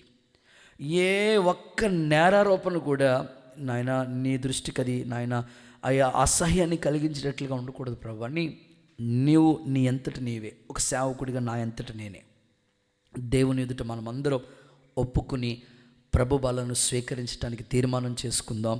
అట్టి కృప దేవుడు మనకి దయచేయునుగాక. చూడండి, దీనికి అనుబంధంగా కొన్ని మాటలు చెప్తాను. లేఖనాల్లో ఈ మాటలు మనం చదువుదామా? గలతీయులకు రాసిన పత్రిక 5వ అధ్యాయం 26వ వాక్యాన్ని చదువుదాం. గలతియన్ చాప్టర్ 5 verse 26. ఒకనికి ఒకడు వివాదమునకు వివాదములు రేపకయు ఒకరి యందు ఒకరు అసూయ ఒకని యందు ఒకరు అసూయ పడకయు వృధాగా అతిశయపడక వృధాగా అతిశయపడకుండా ఉందుము. సహోదరులారా ఒకడు ఏ తప్పిదములోనైనా చిక్కుకొని ఒకవేళ ఏ తప్పిదములైనా చిక్కుకుంటే ఆత్మ సంబంధులైన మీలో ప్రతి ఒక్కడు తానును శోధింపబడునేమో అని తన విషయమే చూచుకొనుచు సాత్వికమైన మనసుతో అట్టి వారిని ఏం చేయాలి? తీసుకుని మంచి దారిలోకి తీసుకురావాలంట. అంటే సహోదర ప్రేమ మన కుటుంబాల్లో, మన బంధువుల్లో, రిలేషన్షిప్ కావచ్చు, లేదా సంఘ సహవాసంలో కావచ్చు, ఎవరైనా ఒక తప్పిదములో పడి ఒకవేళ దూరం అయిపోయి ఉంటే అట్టి వారిని మంచి మనసుతో, సాత్వికమైన మనసుతో మరలా మంచి దారిలోకి తీసుకురండి. కానీ వివాదాలకి చోటు ఇవ్వద్దు. చాలా చోట్ల ఇవి జరిగిపోతున్నాయి. చాలా సంఘాల్లో కూడా కొన్నిసార్లు అనిపిస్తూ ఉంటుంది, ఆ పార్లమెంట్లో కూడా ఉండవేమి ఇన్ని గొడవలు, ఏంటి సంఘ సహవాసంలో ఇలాంటి మనస్పర్ధలు అనిపిస్తూ ఉంటాయి. కొన్ని చాట్లు మేము చూస్తూ ఉంటాం. ఈరోజు నీ తీర్మానం ఏమిటంటే, ప్రభా నా ద్వారా ఏ ఒక్కరు నీకు దూరం కాకూడదు, ఇంకా నేను అందరితో సమాధానం కలిగి ప్రభు పరిచర్యలో పాలి భాగస్వామి అవ్వాలి. కొన్నిసార్లు విశ్వాసులు చెప్తూ ఉంటారు, అయ్యగారు మేము వద్దాం అనుకుంటున్నామండి, కానీ మనస్సు బాగోట్లేదండి. వద్దాం అనుకున్నామని మేము చేద్దాం అనుకుంటున్నాం కానండి, ఏదోనండి బాబు మనసులో విభేదాలు కనబడుతున్నాయండి. చాలామంది చెప్తూ ఉంటారు. ఈరోజు ఈ సంవత్సరం ప్రారంభంలోని దేవుడు నీతో చెప్తున్నాడు, పాతవి అన్నీ గతించిపోవాలి. నువ్వు క్రీస్తునందున్నావు, నూతన సృష్టిగా క్రొత్త సంవత్సరంలో అడుగుపెట్టావు కాబట్టి ఆ మనస్పర్ధలకు నువ్వు చోటు ఇవ్వద్దు. వాళ్ళు నేను మన్నించకపోయిన క్రీస్తు ప్రేమను బట్టి నీవే సాత్వికమైన మనసుతో వాళ్ళు కూడా మంచి దారిలోకి రావాలి కనుక ఆ అభిప్రాయంతోనే నువ్వు అడుగులు వేయి. తప్పకుండా నీ మంచితనం చూసైనా వాళ్ళలో పరివర్తన వస్తుంది. ఖచ్చితంగా వాళ్ళు మార్పు చెందుతారు. యేసు నామములో వివాదములన్నీ తొలగిపోవునుగాక. ఒకసారి అందరూ ఆమేన్ అని చెప్పండి. ఒక సందర్భం చెప్తాను మీకు. ఆ ఇంటికి ఆయన పెద్దలుడు అంట. వాళ్ళ ఇంట్లో ఏదో ఫంక్షన్ జరుగుతూ ఉంది. మరి ఓ ఫంక్షన్ జరుగుతుందంటే అది ఒక్కల ద్వారా అయ్యే పని కాదు. పెద్దలుడు చేసే పనులు కొన్ని ఉంటాయి, చిన్నలుడు చేసే పనులు కొన్ని ఉంటాయి, అత్తగారు చేసే పనులు ఉంటాయి, మామగారు చేసే పనులు ఉంటాయి, ఆడబడు చేసే పనులు ఉంటాయి, తోడుకోడలు చేసే పనులు ఉంటాయి. అందరూ ఎవరు చేసే పనులు అన్నీ చక్కపెట్టుకుంటేనే ఫంక్షన్ జరిగేది. ఇంటి పెద్దలుడు కాబట్టి కొన్ని బాధ్యతలు వాళ్ళు ఇచ్చుంటే అవన్నీ చక్కబెట్టుకుంటాడు. ఇక ఎవరడావుళ్ళు ఉన్నారు. గ్రూప్ ఫోటో కానీ పిలిచారంట, అందరినీ పిలిచారు. మరి అడావుల్లో పెద్దలుడు ఎక్కడున్నాడో తెలియదు. ఇంటికి పెద్దలుడు ఎవరైనా ఉంటే మీరు ఫీల్ అవ్వకండి, దేవుడికి స్తోత్రం. పిలిచారు, మరి ఆయన లేడు. ఎక్కడ మరి ఆ టైంలో ఏ కుర్చీలు చక్కబెడుతున్నాడో, లేకపోతే ఇంకెవరైనా భోజనాల దగ్గర అక్కడ వడ్డింపు దగ్గర ఉండిపోయాడు. మొత్తం మీద ఆల్బమ్ వచ్చేసింది. ఆ ఆల్బంలో గ్రూప్ ఫోటోలో పెద్దలు లేడు. ఇంక చూడాలన్నమాట, ఆల్బమ్ ఉందా ఇంక ఏజ్ రక్తమే జైవి, ఇంకా అంతే. నేను ఎందుకు ఈ సందర్భం చెప్తానంటే, కొన్నిసార్లు వివాదాలు తీసుకొస్తూ ఉంటారు కొంతమంది. జరిగిపోయి చాలా రోజులు అయిపోయి ఉంటుంది, దాన్ని తవ్వుతూ ఉంటారు వాళ్ళు. నువ్వెక్కడుంటే అక్కడ సమాధానం ఉండునుగాక. గతం గతః అయిపోయింది. ప్రభు నిన్ను నూతన సృష్టిగా మార్చునుగాక. నీవు అనేకమైన కుటుంబాలను కట్టే కృప యేసు నాథుడు అనుగ్రహించునుగాక. నాకు భలే ఇష్టమైన సందర్భం అండి. అబ్రహాము, లోతు. వాస్తవంగా ఎవరు చెప్పండి, వాళ్ళు బంధువులే. అబ్రహాము, లోతు ఇద్దరు బంధువులే. వాస్తవంగా చెప్పుకోవాలంటే అబ్రహాముని ఫాలో అయ్యాడు లోతు, అబ్రహామును వెంబడించాడు లోతు. అబ్రహాముకేమో పిలుపు ఉంది, లోతుకేం పిలుపు లేదు. కానీ పిలుపు ఉన్న అబ్రహాముని ఫాలో అయినందుకే లోతుకి అన్ని ఆశీర్వాదాలు వచ్చాయి. ఎందుకో మరి ఈయన ఆశీర్వదించబడ్డాడు, ఆయన ఆశీర్వదించబడ్డాడు. సమస్య ఎక్కడ వస్తుందంటే, ఆస్తి విస్తరించినప్పుడే స్టార్ట్ అవుతూ ఉంటుంది. ఇప్పుడు పేతురుకి రాత్రంతా శ్రమ పడ్డాడు, ఒక చేప అయినా వచ్చిందా చెప్పండి? లేదు. దేవుడు అన్నాడు, నా మాట చెప్పిన నువ్వు వలవే అన్నాడు. లోతుకి నడిపించాడు. విస్తారమైన చేపలు వచ్చాయి. ఇప్పుడు చేపలు విస్తారంగా వచ్చినాయి. సమస్య స్టార్ట్ అయింది ఏంటంటే వల పెగిలిపోతూ ఉందంట. అంటే దీవెనలు ఎక్కువైనప్పుడే సమస్యలు అనేవి స్టార్ట్ అవుతూ ఉంటాయి అనేది మనం అర్థం చేసుకుంటూ ఉండాలి. సేవ విస్తరిస్తూ ఉండి అని సంతోషం ఉంటుంది. ఆ విస్తరణలో కూడా సమస్యలు స్టార్ట్ అవుతున్నాయి అనేది కూడా గమనించుకుంటూ ఉండాలి. మనం ఏదో బిజీలో ఉంటాం, అక్కడ పాక దగ్గర గొడవ పెట్టేసుకుంటారు. దేవుడికి స్తోత్రం చెప్పండి. మనకి ఏం తెలుస్తుంది? వంటల దగ్గర ఏదో అనేసుకుంటూ ఉంటారు. ఇంకా నేను రాను పరిచర్యకి, నేను రాను అంటుంది ఆ తల్లి. దేవుడికి స్తోత్రం చెప్పండి. అమ్మ నేను ఏం అనలేదు కదమ్మా అంటే, కుదరలేదు, పలానా ఆవిడ ఇంత ఉంది నన్ను అంటుందా? అయ్యో మీరేం సీరియస్గా ఉన్నారు?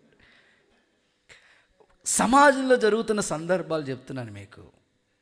అందుకని మీరు ఒకటే గుర్తుపెట్టుకోండి, ఎవరు ఎలాగైనా ఉండండి, మీ ద్వారా వివాదం స్టార్ట్ అవ్వకూడదు. ఆమెన్ చెప్పండి ఒకసారి. అందరు మీ పక్క వాళ్ళకి షేక్ అండి చెప్పండి ఆమెన్. ప్రభు మీకు సహాయం చేయనుగాక. ఇప్పుడు అక్కడి సమస్య స్టార్ట్ అయితే లోతు అబ్రహాం మంచిగానే ఉన్నారు. ఇప్పుడు సమస్య స్టార్ట్ అయితే అబ్రహాం ఎంత జ్ఞానంగా ఆలోచిస్తుందో తెలుసా? లోతుకే చాయిస్ ఇచ్చాడు. చూడు, ఆ యొర్దాను ఆ ప్రాంతం అంతా చూస్తే ఏదైనా తోటలా ఉందంటే ఆ ప్రాంతం. సొదొమ గొమొర్రా పట్టణాలు ఏదైనా తోటలా కనపడ్డాయంటే మరి ఏ చూపుతో చూసాడో మరి లోతు గారు కనపడదు మనకి. సరే, అవకాశం నీకు ఇచ్చేస్తాను, ముందు చాయిస్ ఆయనకి ఇచ్చేసాడు. మీరు కూడా కొంతమంది పరిచర్య చేస్తుంటారు, కొత్తగా ఎవరైనా వస్తుంటారు, లేదా పాటలు పాడుతూ ఉంటారు. కొత్తగా ఎప్పుడు మీరే పాడాలా, ఎప్పుడు మీరే చేయాలా, మేము కూడా ఉన్నాం కదా అని అంటారు. మీరు చాయిస్ ఇచ్చేయండి వాళ్ళకి. చేయి తమ్ముడా, నువ్వు చేయి. మోసేవాడికి మాట్లాడండి. నన్ను కూడా ఎవరైనా ఎప్పుడు ప్రసంగం మీరే చేయాలంటే నేను కూడా అవకాశం ఇస్తాను. చెప్పండి బాబు, ప్రశాంతంగా నాకు కూడా ఏసరక్తి వేట్ చేయ, కొంచెం భారం తగ్గుతూ ఉంటుంది కదా. కొన్ని సందర్భాల్లో అలా అంటూ ఉంటారు, నేను సౌండ్ సిస్టమ్ నేను ఆపరేట్ చేస్తాను, రమ్మానండి, ఇవ్వండి, కెమెరా నేను ఉంటానంటారు, రండి ఇవ్వండి, మీరు అవకాశాలు ఇవ్వండి, నో ప్రాబ్లం. అబ్రహాము ముందు అవకాశం ఇచ్చాడు. మోసేవాడికి తెలుస్తుంది ఆ బరువు, ఆ కావిడి బరువు తెలుస్తూ ఉంటుంది. అవకాశం ఇచ్చాడు, చాయిస్ నీకే. సైలెంట్గా ఉన్నాడు. కానీ లోతుకి అర్థమైంది, అయ్యో అనవసరంగా అబ్రహాం విడిచిపెట్టేశాను. లోతు ఆస్తి సొదొమ రాజులు పట్టుకుని వెళ్ళిపోతే మరలా అబ్రహామే. లోతు ఏమనుకున్నాడు తెలుసా? మీరు ఒకటే గుర్తుపెట్టుకోండి, సహవాసం నుంచి దూరం అయిపోదాం అనుకున్న వాళ్ళు ఎప్పుడు ఇలా అనుకుంటారు. మీరు ఈ విషయాన్ని గుండెల మీద బంగారు అక్షరాలతో రాసుకోండి. సహవాసం నుంచి దూరం అయిపోదాం అనుకునే వాళ్ళ మనసు ఎలా ఉంటుందో తెలుసా? నేను లేకపోతే ఏమీ లేదనే మనసు వాళ్ళకి వచ్చేస్తుంది. మీరు ఎప్పుడు గుర్తుపెట్టుకోండి. లోతు అదే అనుకున్నాడు. నేను ఒక్కడనే ఏమో అబ్రహాముకు అనుకున్నాడు. కానీ లోతుకు తెలియదు, అబ్రహాం ఇంట 318 మంది ఉన్నారు పనివాళ్ళు. దేవుడికి స్తోత్రం చెప్పండి. లోతుకు తెలియదు, అది తయారవుతున్నారు. అబ్రహాము ఇంట పుట్టిన 318 మందిని రెడీ చేశాడు ఆల్రెడీ అబ్రహాం. నేను అందుకే చెప్తాను, ఎక్కడికైనా వెళ్ళేటప్పుడు ఒక్కరు కాదు, ఇద్దరిద్దరుగా చేయండి. ఏదైనా ఇద్దరిద్దరు, ఒక్కరే కాదు, ఇద్దరిద్దరుగా. సౌండ్ సిస్టమా ఇద్దరు, కెమెరా ఇద్దరు, లైవ్ ఇద్దరు, పరిచర్య సంగీతం అయితే అందరూ ఇద్దరిద్దరుగా ఉండాలి. ప్రభు ఇద్దరిద్దరుగా పంపించాడు. ఒకవేళ ఆ రోజు వాళ్ళకి బాగాలేదనుకుంటే అక్కడ ఆ రోజు వాళ్ళు ఆబ్సెంట్ అయినా దేవుడి పని ఆగకూడదు. ఇప్పుడు సండే స్కూల్ టీచర్స్ ఉంటారు, ఒక ఆరాధనలో ఒకరు, ఒక ఆరాధన ఒకవేళ వాళ్ళు రాకపోతే ఇంకొకరు. దేవుడి పని మాత్రం ఆగకూడదు. సో నేను కూడా అనుకుంటున్నాను, ఒకవేళ నేనే అనుకోను ఎప్పుడు, ఎందుకంటే ఆల్రెడీ ఒక ఇంచుమించు దేవుడి దేవాలో ఒక 6 మంది సిద్ధంగా ఉన్నారు వాక్యం చెప్పడానికి. దేవునికి స్తోత్రం. సో దేవుడు ఒక అవకాశం ఇచ్చాడు, దాన్ని యూజ్ చేసుకుందాం. ఎప్పుడైతే అలా లోతు అనుకున్నాడో, అబ్రహాము ఇంట పుట్టిన 300 మంది చక్కని యుద్ధం చేయడం వాళ్ళకి వచ్చు, అన్నీ నేర్పించాడు. లోతు ఆస్తి సొదొమ రాజులు పట్టుకెళ్ళిపోతే వీళ్ళే యుద్ధం చేసి మళ్ళీ ఆస్తి పట్టుకొచ్చి ఇచ్చారు. అక్కడ లోతుతో అబ్రహాం అంటున్న ఒక చక్కని మాట ఒకసారి చదువుదామా? మనం అందరం కూడా ఈ మాట కంఠస్థం చేస్తే బాగుంటుంది. అందరి కుటుంబాల్లో ఈ మాట నోట్ చేసుకుందాం. ఆదికాండ గ్రంథం 13వ అధ్యాయం 7-8 వాక్యాలు చదవగా విందాం ఒకసారి. అప్పుడు అబ్రహాం అబ్రహాము పశువుల కాపర్లకును పశువుల కాపర్లకు, లోతు పశువుల కాపర్లకును ఆ, కలహం ఏంటది ఆ మాట? ఏంటది కలహం. సబ్జెక్ట్ అదే కదా మనం ఉంటా. కలహానికి ఎక్కడ ఎలా ఉండాలి మనం? దూరంగా ఉండండి. ఇప్పుడు అబ్రహాము పశువుల కాపర్లకి, లోతు పశువుల కాపర్లకి కలహం స్టార్ట్ అయింది. ఆ కాలమందు కనానీయులు, పెరిజ్జీయులు ఆ దేశంలో కాపురం ఉన్నారు. అక్కడ మీరు టిక్ చేసుకోవాల్సింది ఏంటంటే కాబట్టి కనానీయులు, ఒకసారి 1 సెకండ్, కనానీయులు, పెరిజ్జీయులు అంటే అన్య జనులు మన ఎదుట ఉంటారు. ఇప్పుడు మనం మందిరానికి బైబిల్ పట్టుకుని వస్తూ ఉంటుంటే మన వీధిలోనే మనల్ని పరిశీలించి అన్యజనులు ఉంటారు. అక్కడే ఆ మాట ఎందుకు పరిశుద్ధాత్ముడు మెన్షన్ చేశాడు? ఆ కాలమందు కనానీయులు, పెరిజ్జీయులు ఆ దేశంలోనే కాపురం ఉన్నారు. అమ్మా మొన్నటి దాకా వెళ్ళిపోయి చర్చిలో అన్ని చక్కబెట్టేస్తాను, ఎందుకు వెళ్ళలేదమ్మా? నేను వెళ్ళనండి, పలానా మాట అంటుందని ఆవిడ అనని అక్కడ స్టార్ట్ చేస్తుంది ఈవిడ. అందుకే దేవుడు ఆ మాట అక్కడే కాపురం ఉండెను. మన చుట్టూ ఉంటారు అన్ని జనులు. నువ్వు ఎంతో ఆసక్తిగా వెళ్ళేవాడు, ఎంతో చక్కబెట్టేవాడు, అన్నీ చేసేవాడు, ఆ చర్చిలో అన్నీ నీవేనంట కదా, ఎందుకు వెళ్ళలేదు అని ప్రశ్నించి అన్యజనులు నీ చుట్టూ ఉంటారు.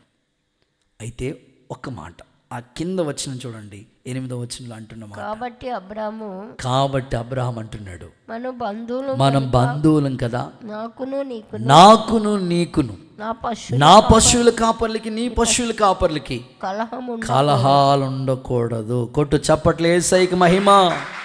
ఈరోజు నువ్వు ఒకటే నిర్ణయం చేసుకో, ప్రభువా నేను నీ రక్తంతో కడగబడ్డాను, వాళ్ళు యేసే రక్తం చేత కడగబడ్డారు, వాళ్ళు సంఘ సభ్యులే, నేను సంఘ సభ్యులే, వాళ్ళు దేవుని పిల్లలే, నేను దేవుని పిల్లలే, వాళ్ళు పరిచయలు ఉన్నవాళ్ళే, నేను పరిచయలు ఉన్నవాళ్ళమే, వాళ్ళు నాకంటే ముందు వచ్చారు, నేను వాళ్ళకన్నా వెనకాల వచ్చిన, అందరం దేవుని పనిలో ఒక వంతుగా పరిచయలో సాగిపోదాం. అంతేగాని కలహానికి మాత్రం ఎక్కడ చోటు ఇవ్వకూడదు. పరిశుద్ధాత్ముడు ఈ కార్యము మన అంతరంగాల్లో స్థాపించునుగాక. నేను ఒకటే మాట అంటానండి, ఒకరిని పోగొట్టుకోవటం చాలా ఈజీ. ఒక్క మాట అంటే వాళ్ళు దూరం అయిపోతారండి. కానీ ఆ ఒక్క వ్యక్తిని మరలా దేవుని దగ్గర తీసుకురావటం అంటే చాలా కష్టం, చాలా కష్టం, ప్రసవ వేదన పడాలి. అందుకే ఈరోజు దైవజనుడిగా నేను చెప్తున్నాను, కలహానికి దూరంగానే ఉందాం. వాళ్ళు నిజంగా వాళ్ళ మైండ్ సెట్ అలాంటిది, కలహాలాడే బ్యాచ్ అని నీకు తెలిస్తే వెంటనే సైలెంట్ అయిపో. పరిశుద్ధాత్ముడే క్రియ చేస్తాడు, వాళ్ళని ఒప్పింప చేస్తాడు. ఇదిగో బంధువులం కదా, మన మధ్యలో క్రైస్తవ్యం మధ్యలో ఒక ఆత్మీయ బంధత్వం ఉంది. మనం ఎక్కడెక్కడ వాళ్ళమో, ఒక తండ్రి పిల్లలం కాదు, కానీ పరమందున్న తండ్రి పిల్లలం మాత్రమని గుర్తించు. మన యొక్క చదువులు వేరు, మన ఎడ్యుకేషన్ వేరు, మన స్టాటస్ వేరు, మన స్థితి వేరు, అయినా సంఘములో మనమంతా ఒక కుటుంబమే. ఈ మాట మీ గుండెల్లో ఉంటే ఎప్పటికీ కలహానికి దూరంగానే ఉంటారు. కలహాన్ని విడిచిపెట్టడానికి, అది ఎక్కువ కాకుండానే విడిచిపెట్టడానికి పరిశుద్ధాత్ముడు మీలో క్రియ చేయనుగాక. గుడ్. 3వ మాటలోకి వెళ్ళిపోతున్నాను. 3rd one, అపోస్తుల కార్యాల గ్రంథం 14వ అధ్యాయం 15వ వాక్య భాగం. వేటిని విడిచిపెట్టాలి? అపోస్తుల కార్యాల గ్రంథం 14వ అధ్యాయం 15వ వాక్య భాగం.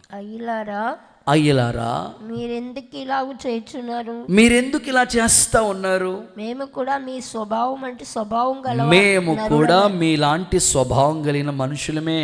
మీరు ఈ వ్యర్థమైన వాటిని విడిచిపెట్టి, మీరు ఈ వ్యర్థమైన వాటిని విడిచిపెట్టి ఆకాశమును, భూమిని, సముద్రమును, వాటిలో నుండి సమస్తం సృష్టించిన జీవము కలిగిన దేవుని వైపు తిరగాలని మీకు సువార్త ప్రకటించుచున్నాము. ఆమేనండి. ఒకసారి కుడి చేతుల పైకెత్తి హల్లెలూయా చెప్పండి గట్టిగా. So good. 3వదికి వ్యర్థమైన వాటిని అనండి. దేవుని సముఖంలో మనం విడిచిపెట్టవలసింది ఏంటంటే 3వది వ్యర్థమైన వాటిని విడిచిపెట్టాలి.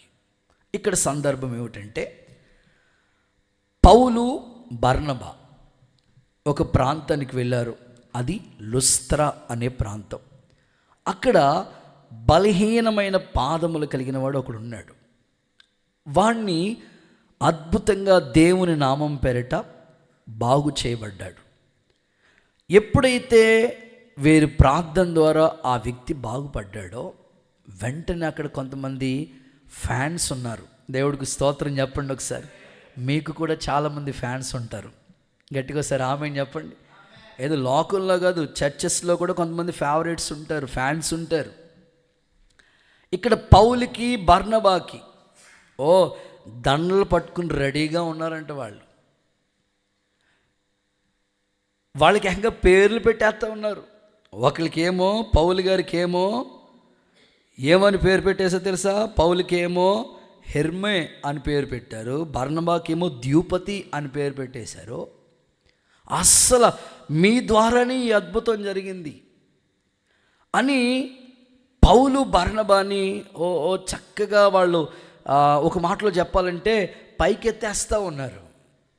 అప్పుడు పౌలు బర్నబా వాళ్ళ వస్త్రాలు చింపుకొని, అయ్యలారా, మేము మీలాంటి వాళ్ళమే, జస్ట్ ఏదో దేవుడు ఎన్నుకున్నాడు తప్ప మాలో ఏమీ లేదు, మేము మీలాంటి వాళ్ళం అని అనుకుని ఈ వ్యర్థమైన వాటిని మీరు విడిచిపెట్టి జీవం గల దేవుని వైపు మీరు తిరగాలి. అంటే కాన్సెప్ట్ ఏమిటంటే, స్వస్థపరిచింది మేము కాదు, అద్భుతం చేసింది మేము కాదు, జీవము గల దేవుడు. దేవునికి స్తోత్రం కలుగును గాక. మీరేంటి మా మీద ఫోకస్ పెడుతున్నారు, మేమెంతటి వాళ్ళం అని వాళ్ళక్కడ వ్యర్థమైన వాటిని విడిచిపెట్టండి అని ఆ మాట మెన్షన్ చేస్తూ వచ్చారు. చాలా సందర్భాల్లో కొన్నిసార్లు మనల్ని చాలామంది ఎక్కడికో పైకెత్తేస్తూ ఉంటారు. వాళ్ళ పొగడతలకి మనం ఏమైపోతామంటే అలాగ గాల్లోకి వెళ్ళిపోతూ ఉంటామన్నమాట. సడన్గా ఆ కింద పునాదులు ఉండవు, డామ్మని కింద పడేస్తూ ఉంటారు. దేవుడికి స్తోత్రం చెప్పండి. అందుకే నువ్వు పొగడతలనే వ్యర్థమైన వాటిని విడిచిపెట్టేసాయి. ఆటి వైపుకి నీ మనసు ఎప్పుడు వెళ్ళనివ్వద్దు. కొన్నిసార్లు పొగిడేవాళ్ళు ఉంటారు, కొన్నిసార్లు ఇన్సల్ట్ చేసేవాళ్ళు ఉంటారు. నువ్వు అసలు ఏం పట్టించుకోవద్దు. వ్యర్థమైన వాటి మీదకి నీ మనసు ఎప్పుడు వెళ్ళొద్దు. ఇంకా చెప్పుకోవాలంటే మన జీవితాల్లో సన్మానానికి పాత్రుడు ప్రభువే. ఆమేనండి ఒకసారి. కొన్ని సందర్భాల్లో ఈ డిసెంబర్ నెలంతా కూడా ఆయా చోట్ల క్రిస్మస్ పండుగలు జరుగుతూ వచ్చినాయి కదా. సాధారణంగా ప్రతి చోట కూడా క్రిస్మస్ ప్రార్థనలు జరిగే ప్రతి స్థలాల్లో కూడా చాలా చోట్ల సన్మాన కార్యక్రమాలు అనేవి జరిగిస్తూ ఉంటారు. ఓకే, జరిగించుకోనివ్వండి, నో ప్రాబ్లం. అయితే మనం ఒకటే గుర్తుపెట్టుకోవాలి, సన్మానం మాత్రం ప్రభువుకే మహిమ కలగాలి. మనం యోగ్యులం కాదు, మనం అర్హులం కాదు. ఏదో ఆయన కృపను బట్టి మాత్రమే దేవుడు అలా నడిపిస్తూ ఉన్నాడని అలా ముందుకు సాగిపోవాలి. కానీ దాని మీదకి మన మనసు వెళ్ళిపోతే ఇక ఎక్కడికి వెళ్ళినా నన్ను సన్మానించేవాళ్ళు కావాలి, నన్ను సన్మానించేవాళ్ళు కావాలని వాటి మీదకి మన మనసు వెళ్ళిపోతుంది. అందుకని వాటిని విడిచిపెట్టండి. యేసు నామములో కృప కలుగునుగాక. మీరు మంచిగా పరిచయం చేయొచ్చు, కొన్నిసార్లు మిమ్మల్ని అభినందించవచ్చు, ఒకవేళ మర్చిపోవచ్చు. వాటి మీద కొన్ని సందర్భాల్లో సమయం కూడా లేకపోతే ఓట్ ఆఫ్ థ్యాంక్స్ చెప్పే సమయం కూడా ఉండదు. అరే నేను ఇంత చేశాను, ఒక్క మాట కూడా చెప్పలేదు. అసలు నువ్వు దాని మీద నువ్వు మనసు పెట్టొద్దు. కొన్నిసార్లు ఎట్లా ఉంటుందంటే, చాలా మీటింగ్స్కి వెళ్తూ ఉంటాం మేము. ఒక చోట మీటింగ్ జరగాలంటే మాకన్నా ముందెళ్ళి స్టే చేసేవాళ్ళు ఉండాలి, మాకన్నా ముందెళ్ళి సౌండ్ సిస్టమ్ పెట్టేవాళ్ళు ఉండాలి, లైట్లు కట్టి మైక్లు పెట్టి వంటలు వండి అన్నీ చేసేవాళ్ళు ఉంటారు. మేము మీటింగ్ స్టార్ట్ అవుతున్నప్పుడు వెళ్తాం, వాక్యం చెప్పేసి అందరికీ ప్రార్థన చేసి వచ్చేస్తాం. మాకన్నా ముందు వెళ్ళిన వాళ్ళు మేము ముందు వచ్చేస్తాం, కానీ లైట్లు విప్పుకుని, సౌండ్ సిస్టమ్ విప్పుకుని, స్టేజ్ బల్లలు సర్దుకుని, ఎక్కడెక్కడ చక్క పెట్టుకుని లాస్ట్లో వాళ్ళు వస్తూ ఉంటారు, ప్రయాసపడుతూ ఉంటారు. వాళ్ళకి కొన్నిసార్లు మేము ఓట్ ఆఫ్ థ్యాంక్స్, ఇంత ప్రయాసపడిన వీళ్ళకి కొన్నిసార్లు మర్చిపోయి వాళ్ళకి ఓట్ ఆఫ్ థ్యాంక్స్ చెప్పకపోవచ్చు. అయ్యో నేను ఇంత కష్టపడ్డాను, నేను ఇంత పరిచయం చేశాను, నన్ను ఎవరు పట్టించుకోవట్లేదని ఎప్పుడు నువ్వు అలాంటి మనసులు పెట్టుకోవద్దు. పౌలు బర్నబా చూడండి, వ్యర్థమైన వాటి మీద వాళ్ళు అసలు దృష్టి లేదు వాళ్ళకి. ఒకవేళ ఈ పరిచర్యకి మీరు గత సంవత్సరాల్లో ఎన్నో విధాలుగా సహకరించి ఉండొచ్చు, ఆర్థికంగా, ఆత్మీయంగా, మాట సహాయమో చేతి సహాయమో మీ వంతుగా మీరు ఎప్పుడు చేస్తూనే ఉంటారు. ఒకవేళ మేము హడావుల్లో కొన్నిసార్లు మాకు ఎట్లా ఉంటుందంటే ఈ ఈ మెసేజ్లు చూసుకోవటమే, పరిచర్య ఎవరికి బాగాలేదో ఎట్లాగా ఇప్పుడు న్యూ ఇయర్ స్టార్ట్ అయ్యి 3-4 రోజులు అయింది. చాలామంది హెల్త్ బాగాలేక కొంతమంది పేషెంట్లుగా ఉన్న పలకరించి వెళ్ళటానికి కూడా టైం లేని పరిస్థితి. కొన్నిసార్లు పరిస్థితులు అలా ఉంటాయి. సో ఏం పరిస్థితుల మధ్య గుండా వెళుతున్నా, ఆరోగ్యం సహకరించకపోయినా వ్యర్థమైన వాటి మీదకు మాత్రం మీ మనసు వెళ్ళనివ్వకండి. మీరు మంచిగా పరిచయం చేసి ఉండొచ్చు, మంచిగా ప్రార్థన చేసి ఉండొచ్చు, మంచిగా ఉపవాసాలు ఉండొచ్చు, మంచిగా దైవ కార్యాల ఆసక్తి చూపించవచ్చు. అయితే కొన్నిసార్లు మిమ్మల్ని అభినందించలేదని మనసులో అలాంటివి ఏమీ మనసులో పెట్టుకోకండి. వ్యర్థమైన వాటిని విడిచిపెట్టండి. పౌలు, బర్నబా అంతటోళ్ళే అవి కోరుకోలేదు. యేసు నామములో మీ మీద మనస్సు నిలుపునుగాక, దేవుడు కృప మీ మీద నిలుపునుగాక. కొంచెం గట్టిగా ఆమేన్ అని చెప్పండి. సో ఇందులో కొన్ని సందర్భాలు మీకు చెప్తాను. వ్యర్థమైన వాటి నుండి అసలు మనం తలంచకూడదంట. వాటి మీద అసలు మనసే పెట్టకూడదంట. ఎందుకో తెలుసా? వ్యర్థమైన వాటి మీద మనసు పెట్టే వాళ్ళకి కలిగే పేదరికం అంట అంతా ఇంత కాదంట. ఒకసారి చదువుతారా మాట? సామెతల గ్రంథం 28వ అధ్యాయం 19వ వచనం చూడండి. వ్యర్థమైన వాటి మీద మనసు పెట్టే వాళ్ళకి కలిగే పేదరికమా ఇంతంత కాదు. ఆ మాట ఒకసారి నోట్ చేసి 28:19 కదా. తన పొలం సేద్యం చేసుకునే వాడికి కడుపు నిండా అన్నం, పొలం సేద్యం చేసుకునే వాడికి ఎప్పుడు కడుపు నిండా అన్నం దొరుకుతుంది. వ్యర్థమైన దాని మీద మనసు పెట్టేవాడికి మాత్రం కలిగే పేదరికం అంతా ఇంత కాదు. చూడండి, వ్యర్థమైన దాని మీద నువ్వు మనసు పెట్టావనుకో, నీకు వచ్చే పేదరికం అంతా ఇంత కాదు. ఇందులో వ్యర్థమైనవి ఏవి అని ప్రశ్న నోట్ చేసుకుంటే ఇదొక ప్రసంగం అయిపోతుంది. అన్నీ చెప్పను, కానీ ఇందులో ABC అని మాత్రం మీరు నోట్ చేసుకోండి. ఏ సామెతలు 31:30. అందము మోసకరం, సౌందర్యము. ఇప్పుడు సౌందర్యం మీద అంటే బ్యూటీ పార్లర్ మీద నువ్వు పెట్టే మనసు నీకు కలిగించే పేదరికం అంతా ఇంత కాదు. నువ్వు ఎంత ఖర్చు పెట్టు, దీన్ని ఏదో అంటారు కదా, ఏమంటారు తమ్ముడా? మిమ్మల్ని అడగకూడదు, లాక్కూడదు. అమ్మ ఏంటమ్మా దీన్ని? అమ్మ చెప్పండి అమ్మ తల్లులారా. ఐబ్రోస్ సన్నగా పెన్సిల్ కట్లా చేస్తూ ఉంటారు. అసలు ఉందో లేదో కూడా తెలియదు మనకి, అంత సన్నగా ఉంటుంది అన్నమాట. అసలు ఈ బ్యూటీ పార్లర్ కోసం వాళ్ళు ఎంత ఖర్చు పెడతారంటే అంత ఖర్చు పెడతారు. నువ్వు ఎంతైనా ఖర్చు పెట్టు, ఎన్ని మేకప్లైనా వేసుకో. ఏదో భలే సామెత ఉంటుందండి, ఎలక తోలు, కరెక్టేనా? కరెక్టే. ఏడాది ఉతికినా మాట్లాడండి అమ్మ. దేవుడు నీకు గ్యారంటీ కలర్ ఒకటి ఇచ్చాడు. ఇంకో మాటలో చెప్పాలంటే పౌలు అంటాడు, సహజమైన సౌందర్యమైన అవయవాలకి ఎక్కువ సౌందర్యము అక్కర్లేదని. అంటే అట్లాగని వారం రోజులైనా నేను స్నానం చేయను అనుకో, వద్దమ్మా మేము కూర్చోవాలి, ఉండలేము ఇక్కడ. అంటే నువ్వు నీట్గా ఫ్రెష్ అవ్వు, నీకు ఉన్న దాంతోనే అడ్జస్ట్ అవ్వు, కానీ లేనిపోనివన్నీ నువ్వు వద్దు. అసలు వాటి మీద నీకు అది వేస్ట్, దాని మీద నువ్వు అసలు ఫోకస్ పెట్టుకు. కొంతమంది నా జడ ఎంతే ఉందని దానికి ఎంత తగిలిస్తూ ఉంటారు. వద్దు, అసలు నువ్వు దాని మీద దృష్టి పెట్టవంటి వేస్ట్. నీకు కలిగే పేదరికం అంతా ఇంత కాదు. వ్యర్థమైన సౌందర్యం గురించి మాత్రం నువ్వు డబ్బులంతా వేస్ట్ చేసుకోవద్దు, టైం అంతా వేస్ట్ చేసుకోవద్దు. దాన్ని విడిచిపెట్టే ఈ సంవత్సరం ఒక నిర్ణయం తీసుకో. ప్రభా, నాకు ఈ సౌందర్యమైన అవయవాలు నాకు ఇచ్చావు, నాకంటే చాలా బలహీనంగా ఉన్న వాళ్ళు ఎందరో ఉన్నారు, నాకు ఆరోగ్యం ఇచ్చావు, బలం ఇచ్చావు, శక్తిని ఇచ్చావు, చాలు, నేను దీని మీద దృష్టి పెట్టనని ఈరోజు ఒక మంచి నిర్ణయం తీసుకో. ఓకే, ఇందులో బి వ్యర్థమైంది ఏది అంటే ఇర్మియా గ్రంథం 10వ అధ్యాయం 3వ వచనం. ఇర్మియా గ్రంథం 10వ అధ్యాయం 3వ వచనం. వ్యర్థమైన ఆచారములు అన్నాడు. చెప్పండి ఏంటంట? జనముల ఆచారములు వ్యర్థములు.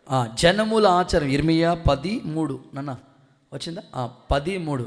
జనముల ఆచారములు వ్యర్థములు అంటే ఆచారాలు వ్యర్థము. నీకు వచ్చి నువ్వు ఎంతో ప్రయాసపడి ఇల్లు కట్టుకుందాం అనుకుంటావు, ఎవడో వచ్చి వాస్తు బాగోలేదు అంటాడు అంతే. నువ్వు ఒకటే చెప్పు, వాస్తు అసలు భూమికి గుండ్రంగా ఉన్న భూమికి వాస్తు ఏంటంటే బాబా, వాస్తు లేవు, అవన్నీ మనుషులు పెట్టుకున్నవి. నిన్ను ఎవరైనా వాస్తు అన్నారనుకోండి, పై పళ్ళు కింద పళ్ళు మార్చమని చెప్పి సరిపోతుంది అంతే కదా. వ్యర్థమైన ఆచారాలు, నీ మనసంతా అదోలా అయిపోతుంది. గుమ్మం తీసి గుమ్మం మార్చేయాలంటే గుమ్మం కిటికీ ఇట్లా ఇలా ఉండకూడదంటే ఇంకెక్కడ పెట్టుకుంటావు కిటికీ? నువ్వు బుర్ర తినేస్తూ ఉంటావు. నువ్వు ఎంత మంచిగా ఆలోచిద్దామని నీ మైండ్ సెట్ పాడు చేస్తావు. నువ్వు ఈ సంవత్సరం నిర్ణయం తీసుకోవాలి, వ్యర్థమైన ఆచారాలన్నీ విడిచిపెట్టాలి. ఒక అక్క అమావాస్య రోజునే ఎగ్జామ్ ఫీజు కట్టడానికి వెళ్ళింది. దేవుడికి స్తోత్రం చెప్పండి ఒకసారి. అంతే వాళ్ళ ఆయన వచ్చేసాడు, ఏ అమావాస్య రోజు ఇంకా కడతావా, ఇంకా ఎప్పుడు మంచి రోజు చూసుకోవాలి. నేను ఆ రోజే కడతాను. ఆమె ఎగ్జామ్ అద్భుతంగా పాస్ అయింది, దేవుడికి స్తోత్రం. మనకి ఇది ఈశాన్యం అంటే నాకు తెలియదు, తాత చెప్తే నాకు అర్థమైంది. ఇది మూసేయకూడదండి, యజమానికి దెబ్బండి బాబు అన్నాడు. ఎంత దెబ్బో మరి యేసుబాబు అలా దీవించేస్తా ఉన్నాడు. దేవుడికి స్తోత్రం చెప్తా ఉండండి. మీరు ఒకటే, వ్యర్థమైన బైబిల్ చెప్తున్న గొప్ప సత్యం, వ్యర్థమైన ఆచారాల వైపు మీరు వెళ్ళకండి. మీకు వాక్యం తెలుసు కదా, వాళ్ళకి తెలియదు, వాళ్ళు ఎన్నో అంటారు. జనవరి 1 రోజు కూడా ముగ్గేవా ఇంటి ముందు అయినా అంతే. వద్దు, ఎందుకు అలాంటివి నీకు? ఆ టైం ఏదో కూర్చుంటే ఒక 5 నిమిషాలు ప్రార్థన, వాక్యమో, నీకు బోల్డ్ అంత వర్క్ ఉంది కదా, ప్రాజెక్ట్ వర్క్. దేవుడు నీకు సహాయం చేయనుగాక. వ్యర్థమైన ప్రార్థనలు, అది అన్యజనులు మాట్లాడే మాటల గురించి మాట్లాడాడు కదా. ఒకసారి చూద్దామా, ఒకసారి మత్తయి సువార్త 6:7 ఆ రిఫరెన్స్ చదివిన తర్వాత నోట్ చేద్దాం అన్నమాట. మత్తయి సువార్త 6:7. మరియు మీరు ప్రార్థన చేయనప్పుడు అన్యజనుల వలె వ్యర్థమైన మాటలు ఓకే, వ్యర్థమైన మాటలు ఉచ్చరింపవద్దు, పలకొద్దు అన్నాడు. అంటే కొన్నిసార్లు వేస్ట్గా మాట్లాడుతూ ఉంటామండి. రోజుకి 24 గంటల సమయంలో నువ్వు మాట్లాడిన మాటలు ఒకసారి ఎన్ని వ్యర్థంగా ఉన్నాయో ఒకసారి నువ్వు ఆలోచించుకో. చాలా బాధ కలుగుతూ ఉంటుంది కదా. అందుకని ఒకవేళ మాట నోరు జారిపోతే మళ్ళీ మనం తీసుకోలేము దాన్ని. అందుకని ఈ సంవత్సరం నువ్వు వ్యర్థమైన వాటి మీద మనసు పెట్టొద్దు. యేసు నామములో నీకు కృప అనుగ్రహించబడునుగాక.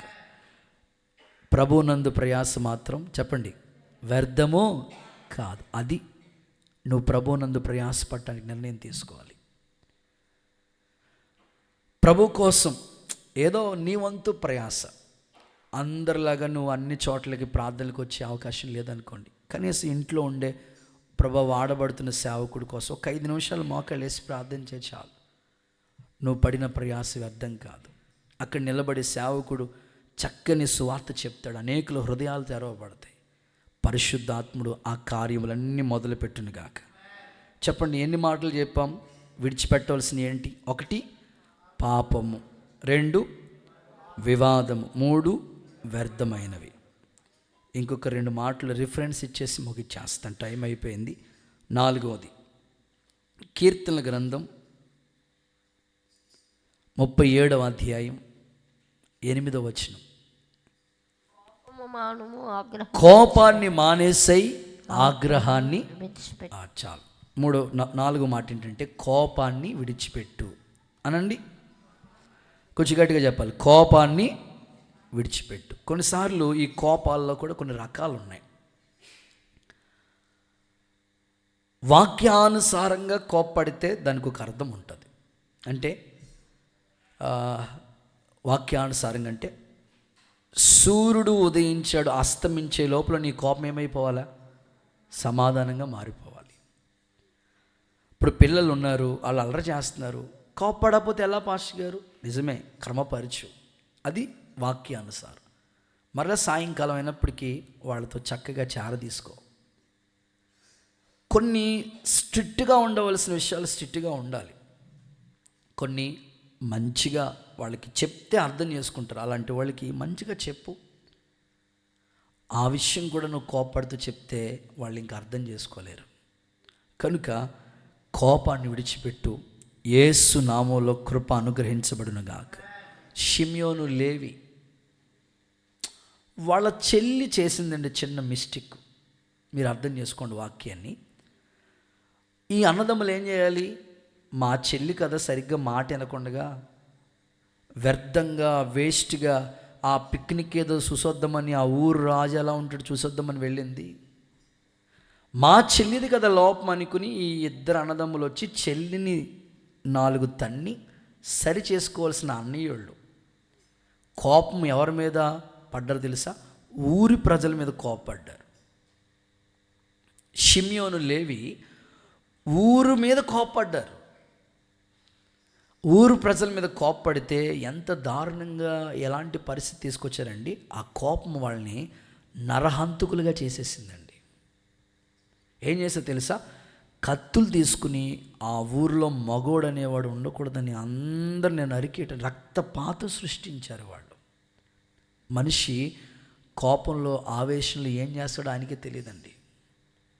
అందుకే ఈరోజు ఒక మంచి నిర్ణయం తీసుకోండి. ఒక్క నిమిషం ఆగండి, ఆలోచించండి. మనం ఆ కోపపడుతున్నప్పుడు అది సరైన సమన్వేషమేనా, మంచిగానే ఆలోచించామా అని ఒక్క అడుగు ఆగండి. దోహ కార్యాలు జరగకుండా చేస్తుంది. ఇంకొక మాట ఏంటో తెలుసా? నరుని కోపం దేవుని నీతిని నెరవేర్చలేదు. అందుకని నిర్ణయం తీసుకోండి. పిల్లల మీద అనవసరంగా కోపపడకండి, భర్త మీద అనవసరంగా కోపపడకండి, భార్య మీద అనవసరంగా కోపపడకండి, ఆ ఇంటోళ్ళ మీద అనవసరంగా కోపపడకండి. కొంతమంది యాజకులు, సేవకుల మీద కూడా కోపపడే వాళ్ళు ఉంటారట. అలా ఉండకండి. ప్రభు మీకు సహాయము చేయనుగాక. రైట్, చివరి మాట, 5వ మాట. యెహెజ్కేలు ప్రవచన పుస్తకం 14వ అధ్యాయం 6వ వాక్యం. కాబట్టి ఇశ్రాయేలుకు నీవు ఈ మాట చెప్పము, ప్రభువు యెహోవా సెలవిచ్చిందేమనగా, ఓకే, మీ విగ్రహములను విడిచిపెట్టి, విగ్రహాలు విడిచిపెట్టి, చాలు. 5వది విగ్రహములు విడిచిపెట్టాలి. నిజంగానే మీరందరూ విగ్రహారాధన విడిచిపెట్టేశారు. ఒకప్పుడు విగ్రహారాధన చేసేవాళ్ళు విడిచిపెట్టేశారు. అయితే హృదయంలో కూడా కొన్ని విగ్రహాలు ఉంటాయి. అవి కూడా సంపూర్ణంగా విడిచిపెట్టేసేయండి. అంటే దేవుడి కన్నా ఎవరిని ఎక్కువగా మనం గణపరిచినా అదొక విగ్రహం అయిపోతుంది. అందుకని ప్రభా, నేను ఇప్పటికీ విగ్రహారాధన విడిచిపెట్టేశాను. ఒకవేళ నీకన్నా ఎవరినైనా నేను ఎక్కువగా ప్రేమిస్తున్నానా, ఒకవేళ నా భర్తని, లేకపోతే నా భార్యని, లేకపోతే నా పిల్లల్ని, నా ఉద్యోగాన్ని, లేకపోతే డబ్బుని, లేకపోతే ఒక వస్తువుని నీకన్నా ఎక్కువగా ప్రేమిస్తున్నానేమో, అది ఒక నాకు విగ్రహం అయిపోతుంది. అయ్యా వద్దు నాయన, పూర్తిగా విగ్రహారాధన విడిచిపెట్టేశాను, ఆత్మీయ విగ్రహాలు కూడా నేను విడిచిపెడతానని నువ్వు తీర్మానం చేసుకో. ప్రభు నీకు సహాయము చేయనుగాక. నిజంగా దేవుడు నీకు 24 గంటలు సమయం ఇచ్చాడు. ఈ సంవత్సరం ఒక నిర్ణయం తీసుకోవాలి. నువ్వు ప్రభుతో గడిపే సమయాన్ని ఖచ్చితంగా మీరు ప్రభుతోనే గడపడానికి ఇష్టపడండి. మీ సమయాన్ని కూడా దొంగిలించడానికి సాతాను గాడు అనేకమైన ప్రయత్నాలు తీసుకొస్తుంటాడు మీ దగ్గరికి. అవి ఒక విగ్రహాల్లాగా నీకు కన్నులు ఎదుట కనబడతా ఉంటాయి. అప్పుడు నీకేమవుతుందంటే ప్రభు సన్నిధి కన్నా ఆ విగ్రహమే ఎక్కువైపోతూ ఉంటుంది. అందుకని ఈ సంవత్సరం నువ్వు తీసుకోవాల్సిన నిర్ణయం ఏంటంటే, ఉద్యోగం దేవుడిచ్చాడు, జీవనాధారం దేవుడిచ్చాడు, ఇల్లు లేకపోతే పెళ్ళైన కార్యక్రమం ఏదైనా అది దేవుడి ద్వారా కలిగింది కదా. ప్రభా, నీకు ఇవ్వాల్సిన ప్రయారిటీ కన్నా నేను ఒకవేళ వస్తువులకి ఇస్తున్నానేమో, వాహనాలకి ఇస్తున్నానేమో, లేకపోతే ఏదైనా వాటికి సమయం ఎక్కువ కేటాయిస్తున్నానేమో, అది నాకు ఒక విగ్రహంగా మారిపోకూడదయ్యా, దాన్ని నేను విడిచిపెడతాను అని నేను ఒక నిర్ణయం తీసుకో. ప్రభువు నీకు సహాయం చేయనుగాక. నేను ముగిస్తూ ఉన్నాను. ఒక్కసారి విన్న వాక్యాన్ని జ్ఞాపకం చేస్తున్నాను. లోతు తన అల్లుళ్ళతో చెప్తున్నాడు, ఈ చోటు విడిచిపెట్టి నాతో కూడా రండి అన్నాడు. మనం ఈ క్రొత్త సంవత్సరంలో విడిచిపెట్టవలసినవేవో ఒక 5 సంగతులు మీకు చెప్పాను. చెప్పండి ఒకసారి. నెంబర్ 1, పాపాన్ని విడిచిపెడదాం. ఓకే. నెంబర్ 2, వివాదాలు విడిచిపెడదాం. నెంబర్ 3, వ్యర్థమైన వాటిని విడిచిపెడదాం. నెంబర్ 4, కోపాన్ని విడిచిపెడదాం. నెంబర్ 5, విగ్రహములు విడిచిపెడదాం. ఇట్టి కృప దేవుడు మనందరికీ దయచేయనుగాక. అందరూ